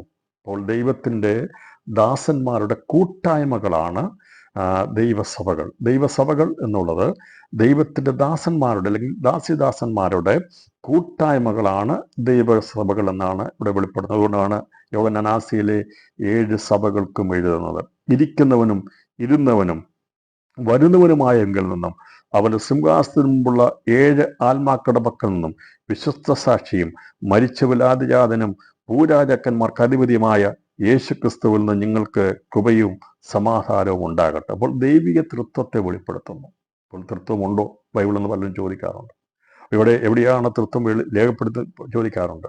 എന്നാൽ എന്താണ് തൃത്വം എന്നുള്ളത് ഇവിടെ വളരെ വ്യക്തമായി പുതിയ നിയമത്തിൽ വെളിപ്പെടുന്നുണ്ട്. പിതാവ് പുത്ര പരിശുദ്ധാത്മാ എന്ന് പറയുമ്പോൾ നമ്മളതേക്കുറിച്ച് നമ്മൾ മനസ്സിലാക്കിയിട്ടുള്ളതാണ്. അപ്പോൾ ഇരിക്കുന്നവനും ഇരുന്നവനും വരുന്നവനുമായെന്ന് പറയുന്നത് ദൈവം നിത്യനാണ് എന്നാണ് വെളിപ്പെടുത്തുന്നത്. അപ്പോൾ ദൈവം നിത്യനാണ്, ഇരിക്കുന്നവനും ഇരുന്നവനും ഇന്നലെയും ഇന്നും എന്നേക്കും അനന്യൻ. അപ്പോൾ യേശുക്രിസ്തു ഇന്നലെയും ഇന്നും എന്നേക്കും അനന്യൻ എന്ന് പറയുമ്പോൾ പിതാവാം ദൈവം നിത്യനാണ്, പുത്രനാം ദൈവം നിത്യനാണ്, പരിശുദ്ധാത്മാവാം ദൈവം നിത്യനാണ്. അപ്പോൾ ഇവിടെ നിത്യനായിരിക്കുന്ന ദൈവം എന്ന് പറയുമ്പോൾ ഇവിടെ പിതാവാം ദൈവം നിത്യനാണെന്ന് വെളിപ്പെടുത്തുവാനാണ് അവൻ്റെ ഇരിക്കുന്നവനും ഇരുന്നവനും വരുന്നവനുമായെന്നുള്ള വചനം രേഖപ്പെടുത്തിയെങ്കിൽ, സിംഹാസനത്തിന് മുമ്പുള്ള 7 ആത്മാക്കൾ എന്ന് പറയുന്നത് ദൈവം സമ്പൂർണനാണ് എന്ന് വെളിപ്പെടുത്തിയിരിക്കുന്നു. അപ്പോൾ ദൈവം നിത്യനാണ്, അത് ദൈവം സമ്പൂർണനാണെന്നുള്ളതാണ് പരിശുദ്ധാത്മാവിനുള്ള ബന്ധത്തിൽ രേഖപ്പെടുത്തിയത്. അപ്പോൾ സിംഹാസനമുള്ള 7 ആത്മാക്കൾ വെളിപ്പെടുത്തിയിരിക്കുന്നത് ദൈവം സമ്പൂർണനാണ് എന്ന് വെളിപ്പെടുത്തിയിരിക്കുന്നു. അത് പരിശുദ്ധാത്മാവിനെ ആണ് വെളിപ്പെടുത്തിയിരിക്കുന്നത്. അപ്പോൾ പരിശുദ്ധാത്മാവാൻ ദൈവമാണ്. വിശ്വസ്ത സാക്ഷി, മരിച്ചവരിൽ ആദിജാതൻ, ഭൂരാജാക്കന്മാർക്ക് അധിപതി എന്നത് കാണിക്കുന്നത് ദൈവം പരമോന്നതനാണ് എന്ന് വെളിപ്പെടുത്തുന്നു. അപ്പോൾ അത് പുത്രനാം ദൈവത്തെ വെളിപ്പെടുത്തുന്നു. അപ്പോൾ ദൈവം എന്ന് പറയുന്ന ഉൽപ്പത്തി പുസ്തകത്തിൽ ആദിയിൽ ദൈവം ആകാശവും ഭൂമിയും സൃഷ്ടിച്ചു എന്ന് പറയുന്നതിനകത്ത് ദൈവം നിത്യനായ ദൈവമാണ്, ദൈവം സമ്പൂർണനായ ദൈവമാണ്, ദൈവം പരമോന്നതനായ ദൈവമാണെന്നുള്ളതാണ് ഈ പറയുന്ന ആമുഖവാക്യങ്ങളിൽ യോഹന്നാൻ രേഖപ്പെടുത്തിയിരിക്കുന്നത്. അപ്പോൾ ദൈവം എന്ന് പറയുമ്പോൾ ദൈവം നിത്യനാണ്, ഇരിക്കുന്നവനും ഇരുന്നവനും വരുന്നവനുമാണ്, ഇന്നലെയും ഇന്നും നാളെയുമുള്ളവനാണ് ദൈവം, എന്നേക്കുമുള്ളവനാണ്, നിത്യനാണ്. പിതാവാം ദൈവത്തെ വെളിപ്പെടുത്തുന്നു, നിത്യനായ ദൈവം. അതുപോലെ പുത്രനാം ദൈവം നിത്യനാണ്, പരിശുദ്ധാത്മാവാം ദൈവം നിത്യനാണ്. കാരണം പിതാവാം ദൈവത്തിൻ്റെ വചനമാണ്, ആത്മാവാം ദൈവത്തിൻ്റെ വചനമാണ് പുത്രനെങ്കിൽ ആ വചനത്തിൽ വ്യാപരിക്കുന്ന ശക്തിയാണ് പരിശുദ്ധാത്മ. അപ്പോൾ ജീവനാണ്. അപ്പോൾ അത് ദൈവം എന്ന് പറയുമ്പോൾ വചനമാണ്, ആത്മാവാണ്, ആലോചനയാണ്. അപ്പോൾ കർത്താവ് പറഞ്ഞു, ഞാൻ സംസാരിച്ച വചനങ്ങൾ ജീവനും ആത്മാവുമാകുന്നു. അപ്പോൾ യേശുക്രിസ്തു ആകുന്ന വചനം, അത് വചനവും ആത്മാവും ജീവനുമാണ്. അപ്പോൾ ആത്മാവാം ദൈവത്തിൻ്റെ ആലോചനയാണ് പിതാവാം ദൈവം. അത് പ്രവൃത്തിഭാഗത്തിൽ കൊണ്ടുവരുന്നതാണ് വചനമാം ദൈവം, അതാണ് ക്രിസ്തു. അതിൽ വ്യാപരിക്കുന്ന ജീവനാണ് പരിശുദ്ധാത്മാവാം ദൈവം. അപ്പോൾ ദൈവം നിത്യനാണ്, ദൈവം സമ്പൂർണനാണ്, ദൈവം പരമോന്നതമാണ്. അതുകൊണ്ടാണ് ഇവിടെ രേഖപ്പെടുത്തിയിരിക്കുന്നത് ഈ 1-ാം അധ്യായം 4-5 വാക്യങ്ങൾ രേഖപ്പെടുത്തിയിരിക്കുന്നതെന്ന് നമുക്കത് സംക്ഷിപ്തമായി പഠിക്കുമ്പോൾ നമുക്ക് മനസ്സിലാക്കിയെടുക്കാൻ സാധിക്കുന്നത്, ദൈവിക തൃത്വം എന്ന് പറയുന്നത് ദൈവം നിത്യനാണ്, ദൈവം സമ്പൂർണനാണ്, ദൈവം പരമോന്നതനാണ് എന്ന് വെളിപ്പെടുത്തുവാനാണ് ഇവിടെ ഇത് രേഖപ്പെടുത്തിയിരിക്കുന്നത്. പിന്നെ പറഞ്ഞിരിക്കുന്ന 6-ാം വാക്യത്തിൽ പറഞ്ഞിരിക്കുന്നത്, നമ്മെ സ്നേഹിക്കുന്നവനും അവൻ്റെ സിംഹാസനം എന്നുള്ള വിഷയം കൂടി ഇവിടെ നമ്മൾ ചിന്തിക്കണം. സിംഹാസനം ഇവിടെ മറ്റൊരു വിഷയം എന്നൊന്നും അവൻ്റെ സിംഹാസനത്തിന് മുമ്പുള്ള 7 ആത്മാക്കളുടെ ഇതൊക്കെ ദൈവസഭകളിൽ ബന്ധപ്പെട്ടായിരിക്കുന്നത്. ഇപ്പോൾ പിതാവിനോടും പുത്രനോടും പരിശുദ്ധാത്മാവിനോടും സ്വർഗീയ സിംഹാസനത്തോടും ബന്ധപ്പെടുവാനുള്ളവരാണ് ആര്? തികവ് പ്രാപിക്കുന്ന ദൈവസഭ. കാരണം അതുകൊണ്ടാണ് ഈ സിംഹാസനത്തെ കൂടി ഇവിടെ വെളിപ്പെടുത്തിയിരിക്കുന്നത്. അപ്പോൾ ഇവിടെ ദാസന്മാരായിരിക്കുന്ന എന്നെ ഇപ്പം പിതാവിൻ്റെ ദാസനായ ദാസനായിരിക്കുന്ന ക്രിസ്തുയേശു മരിച്ചടക്കപ്പെട്ട് ഉയർത്തെഴുന്നേറ്റ് പിതാവിൻ്റെ വലത്ത ഭാഗത്ത് സിംഹാസനത്തിൽ ഇരിക്കുന്നു. അപ്പോൾ അവൻ ഇരിക്കുന്ന സിംഹാസനത്തിൽ ഇരിക്കുവാൻ യോഗ്യതയുള്ളവരാണ് ദൈവസഭ എന്ന് വെളിപ്പെടുത്താൻ വേണ്ടിയാണ് ഇവിടെ പിതാവിനെയും പുത്രനെയും പരിശുദ്ധാത്മാവിനെയും സ്വർഗീയ സിംഹാസനത്തെയും വെളിപ്പെടുത്തിയിരിക്കുന്നത്. സിംഹാസനം എന്ന് പറഞ്ഞാൽ അതിൻ്റെ അർത്ഥം പരമോന്നതമായ സ്ഥാനമാണ്, അതിലിരിക്കുന്ന എല്ലാവരിലും വലിയവനാണെന്നാണ്. അപ്പോൾ സിംഹാസനത്തിൽ ഇരിക്കുക എന്ന് പറഞ്ഞാൽ അപ്പം അത് യോസഫിനോട് ഫറവോൻ ഇങ്ങനെ പറയുന്നത്, നീ എൻ്റെ ഗൃഹത്തിന് മേലധികാരിയാകും, നിന്റെ വാക്ക് എൻ്റെ ജനമെല്ലാം അനുസരിച്ച് നടക്കും, സിംഹാസനം കൊണ്ട് മാത്രം ഞാൻ നിന്നെക്കാൾ വലിയവനായിരിക്കും. ഉൽപ്പത്തി പുസ്തകം 41-ാം അധ്യായം 40-ാം വാക്യത്തിൽ പറയുകയാണ്. അപ്പോൾ സിംഹാസനം ആദ്യ പദം പറഞ്ഞിരിക്കുന്നത് സൂര്യൻ എന്നർത്ഥമുള്ള ഫറവോനെ കുറിച്ചാണ് പറഞ്ഞിരിക്കുന്നത്. അപ്പോൾ ഫറവോൻ്റെ സിംഹാസനത്തെക്കുറിച്ച് ഫറവോൻ പറയുക, ഈ സിംഹാസനം കൊണ്ട് മാത്രം നീ എന്നെക്കാൾ ചെറിയവനായിരിക്കും, ഞാൻ നിന്നെക്കാൾ വലിയവനായിരിക്കും. കാരണം ഇതിനകത്തിരിക്കാൻ ഫറവോനായിരിക്കാൻ മിസ്രൈമിയ രാജവംശത്തിൽപ്പെട്ടവർക്കേ പറ്റുള്ളൂ. നിന്നെ അവിടെ ഇരുത്താമായിരുന്നു, പക്ഷേ നീ എബ്രായനാ, നിനക്കിവിടെ ഇരിക്കാനുള്ള സാധിക്കത്തില്ല. പക്ഷെ എന്നാൽ നിന്റെ ജീവിതം വെച്ച് നോക്കുമ്പോൾ, നിന്റെ കഴിവ് വെച്ച് നോക്കുമ്പോൾ നീ ഇവിടെ ഇരിക്കേണ്ടവനാ, പക്ഷേ നിന്നെ ഇവിടെ ഇരിക്കാൻ പറ്റത്തില്ല. കാരണം ആ രാജ്യത്തിൻ്റെ നിയമം അനുസരിച്ച് അവിടെയുള്ള രാജവംശത്തിൽപ്പെട്ടവർക്ക് ആ സിംഹാസനത്തിരിക്കാൻ കഴിയത്തുള്ളൂ. എന്നാൽ അതുകൊണ്ട് അവർ പറയും, നീ എൻ്റെ ഗൃഹത്തിന് മേലധികാരിയാകും, നിന്റെ വാക്ക് എൻ്റെ ജനമെല്ലാം അനുസരിച്ച് നടക്കും, സിംഹാസനം കൊണ്ട് മാത്രം ഞാൻ നിന്നെക്കാൾ വലിയവനായിരിക്കും. ഇതിൻ്റെ അർത്ഥം എബ്രായ സ്വപ്നാക്കാൻ യുവസഭ മുസ്ലിം രാജാവ് ഫറവോൻ പറഞ്ഞ വാക്കുകളാണ്. അതിൻ്റെ അർത്ഥം വിശകലനം ചെയ്താൽ ഗ്രീക്ക് സിംഹാസനം എന്നാൽ പരമോന്നത സ്ഥാനമാണെന്നും അതിലിരിക്കുന്നവരാണ് എല്ലാവരിലും വലിയവനെന്നുമാണ്. തിരുവനന്തപുര സിംഹാസനത്തെക്കുറിച്ചുള്ള ആദ്യ പരാമർശം സൂര്യനർത്ഥമുള്ള ഈ ഫറവോൻ സിംഹാസനത്തെക്കുറിച്ച് വെളിപ്പെടുത്തിയിരിക്കുന്നെങ്കിൽ വെളിപ്പാട് സ്വർഗീയ സിംഹാസന ബന്ധത്തിലാണ് അത് എഴുതി പൂർത്തീകരിച്ചിരിക്കുന്നത്. നമുക്ക് അതിൻ്റെ അവസാനം വരുമ്പോൾ സിംഹാസനത്തോടുള്ള ബന്ധത്തിൽ എഴുതി പൂർത്തീകരിച്ചിരിക്കുന്നത്. ഇവിടെ ഇതിനെ ബന്ധപ്പെടുത്തി പഠിക്കുമ്പോൾ ഈ പുസ്തകം രേഖപ്പെടുത്തിയിരിക്കുന്ന ദൈവദാസന്മാർക്ക് വേണ്ടിയാണ്.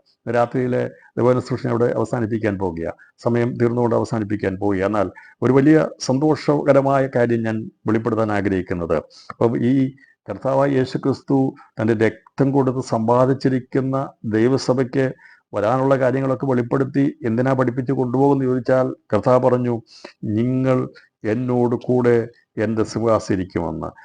നിത്യമായ സിംഹാസനത്തിൽ ദൈവത്തോട് കൂടി ഇരിക്കുവാനുള്ള ഒരേ ഒരു ഭാഗ്യമുള്ളത് ദൈവജനത്തിന് മാത്രമേ ഉള്ളൂ. അപ്പോൾ ദൈവത്തിനോടുള്ള ബന്ധത്തിൽ ദൈവത്തിൻ്റെ സിംഹാസനത്തിൽ ഇരിക്കാനുള്ള ആ അധികാരവും പദവിയും അവിടെ ദൈവത്തോടു കൂടി ഇരിക്കുവാൻ മറ്റൊരു സൃഷ്ടിക്കും ഭാഗ്യമില്ലാതിരിക്കുമ്പോൾ, അബ്രഹാമിനോ ഇസഹാക്കിനോ യാക്കോബിനോ പഴയ നിയമത്തിലുള്ള ഒരു പ്രവാചകന്മാർക്കോ പിതാക്കന്മാർക്കോ കഴിയാതിരിക്കുന്നത്, മീഖായേലിനോ ഗബ്രിയേലിനോ മറ്റൊരു ദൂതന്മാർക്കും ഇരിക്കാൻ കഴിയാത്ത സിംഹാസനത്തിലേക്ക് ദൈവം പറഞ്ഞിരിക്കുന്നത്, ഞാൻ നിങ്ങളെ ഇരുത്താമെന്നാണ്. അപ്പോൾ സ്വർഗീയ സിംഹാസനത്തിൻ്റെ വെളിപ്പാട് നമുക്ക് നൽകിയിരിക്കുന്നത് നാം അവിടെ ഇരിക്കാനുള്ളവരായതുകൊണ്ട്. അതുകൊണ്ട് ഈ സത്യം വെളിപ്പെടുത്തുവാൻ വേണ്ടി ശത്രു ഒരിക്കലും അനുവദിക്കത്തില്ല. അപ്പോൾ നമ്മുടെ അധികാരവും പദവിയും നോക്കുമ്പോൾ തൽക്കാലത്തേക്കുള്ള ഒരു സ്ഥാനമല്ല ദൈവം നമുക്ക് നൽകാൻ പോകുന്നത്.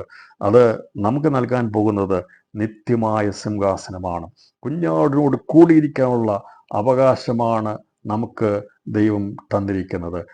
ഇവിടെ 45-ാം സങ്കീർത്തനം 6-7 വാക്യങ്ങൾ പറയുന്നത്, ദൈവമേ, നിന്റെ സിംഹാസനം എന്നും എന്നേക്കുമുള്ളതാകുന്നു, നിന്റെ രാജ്യത്വത്തിൻ്റെ ചെങ്കോൽ നീതിയുള്ള ചെങ്കോലാകുന്നു, നീ നീതിയെ ഇഷ്ടപ്പെട്ടു ദുഷ്ടതയെ ദേക്ഷിക്കുന്നു, അതുകൊണ്ട് നിന്റെ ദൈവം തന്നെ നിന്റെ കൂട്ടുകാരിൽ പരമായി നിന്നെ ആനന്ദതൈലം കൊണ്ട് അഭിഷേകം ചെയ്തിരിക്കുന്നു. സങ്കീർത്തനം 45-6-7 വാക്യങ്ങൾ പറയുമ്പോൾ അതേ സങ്കീർത്തനം എബ്രായർക്ക് ലേഖനം 1-ാം അധ്യായം 8-9 വാക്യങ്ങൾ രേഖപ്പെടുത്തുമ്പോൾ അവിടെ ഒരു മാറ്റം വരുത്തിയിട്ടാണ് രേഖപ്പെടുത്തുന്നത്. ഇവിടെ എഴുതിയിരിക്കുന്നത്, ദൈവമേ നിന്റെ സിംഹാസനം എന്ന് പറയുമ്പോൾ ഇവിടെ പറഞ്ഞിരിക്കുന്നത് പുത്രനോടോ, ദൈവമേ നിന്റെ സിംഹാസനം എന്ന്. അപ്പോൾ അവിടെ പുത്രനോടോ എന്നവിടെ ചേർത്തു.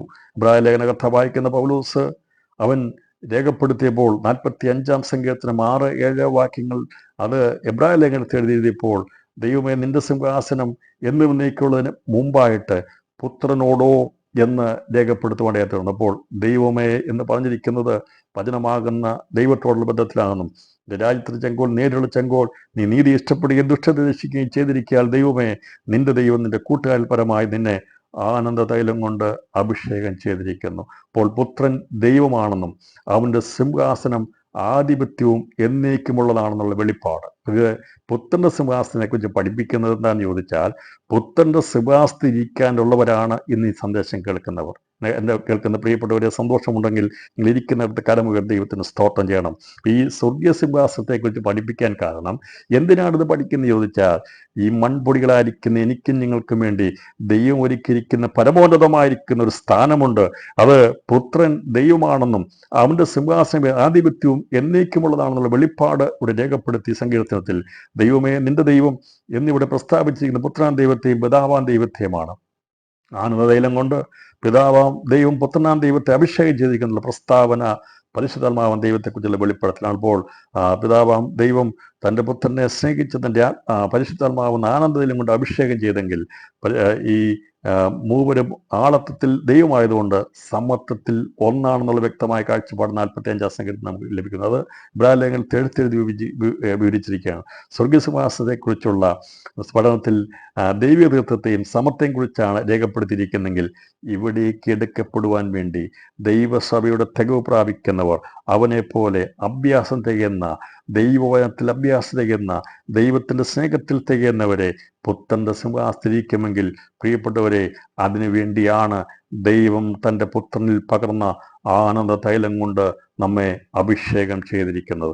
രാത്രി കരമുയർത്തി ദൈവത്തിന് സ്തോത്രം ചെയ്താട്ടെ. ഇരിക്കുന്ന സ്ഥലത്ത് നമുക്ക് ലഭിക്കാൻ പോകുന്ന പദവിയെ ഓർത്തുകൊണ്ട് ഇന്ന് രാത്രിയിൽ ഈ വെളിപ്പാട് പുസ്തകം പഠിക്കുമ്പോൾ അത് ദൈവം നമുക്ക് വേണ്ടി കരുതിയിരിക്കുന്നത് അവൻ്റെ സിംഹാസനത്തിലിരിക്കാനുള്ള പദവിയിലേക്കാണ് നമ്മെ ദൈവം കണ്ടിരിക്കുന്നത്. അത് ലൂസിഫർ ആഗ്രഹിച്ചതാണ്, പക്ഷേ അവന് ലഭിക്കാതെ പോയി. അവൻ വെട്ടേറ്റവനായി നിലത്ത് വീഴുവാൻ ഇടയാത്തീർന്നു, താഴെ വീഴുവാൻ നിലത്ത് വീഴുവാൻ ഇടയാത്തീർന്നു. എന്നാൽ ദൈവത്തിൻ്റെ കൃപയാൽ ഈ മണ്ണാകുന്ന ഇവിടുന്ന് ദൈവം സൃഷ്ടിച്ച, മണ്ണുകൊണ്ട് സൃഷ്ടിച്ച അവൻ്റെ ആ ജീവന്റെ ശ്വാസമൂതിയ ആദമിൽ നിന്ന് ക്രിസ്തുവിൻ്റെ പ്രതിരൂപമായി വന്ന ആദത്തിൽ നിന്നുള്ള തലമുറയിൽ ഈ പുതിയ നിയമത്തിൽ കുഞ്ഞാടിൻ്റെ രക്തം കൊണ്ട് ദൈവം വിലയ്ക്ക് വാങ്ങി അവൻ്റെ ജീവശ്വാസം നമ്മളിൽ തന്ന് ആനന്ദം കൊണ്ട് അഭിഷേകം ചെയ്ത ദിവസങ്ങൾ നമ്മളെ നിർത്തിയിരിക്കുന്നത് കുഞ്ഞാടിനോടുകൂടെ സിംഹാസനത്തിരിക്കുവാൻ വേണ്ടിയുള്ള പദവിയിലേക്ക് ഉയർത്താൻ വേണ്ടിയാണ്. അതുകൊണ്ട് സന്ദേശം കേൾക്കുമ്പോൾ സന്തോഷമുണ്ടായിരിക്കണം. എന്നെയും നിങ്ങളെയും കർത്താവ് കണ്ടിരിക്കുന്നത് ഇവിടെ കിടന്ന് ഒരലഞ്ഞൊരു ജീവിതം, കഷ്ടത ജീവിതം നയിച്ച് ഇവിടുന്ന് ബൈ പറഞ്ഞു പോവുക എന്നുള്ളതല്ല.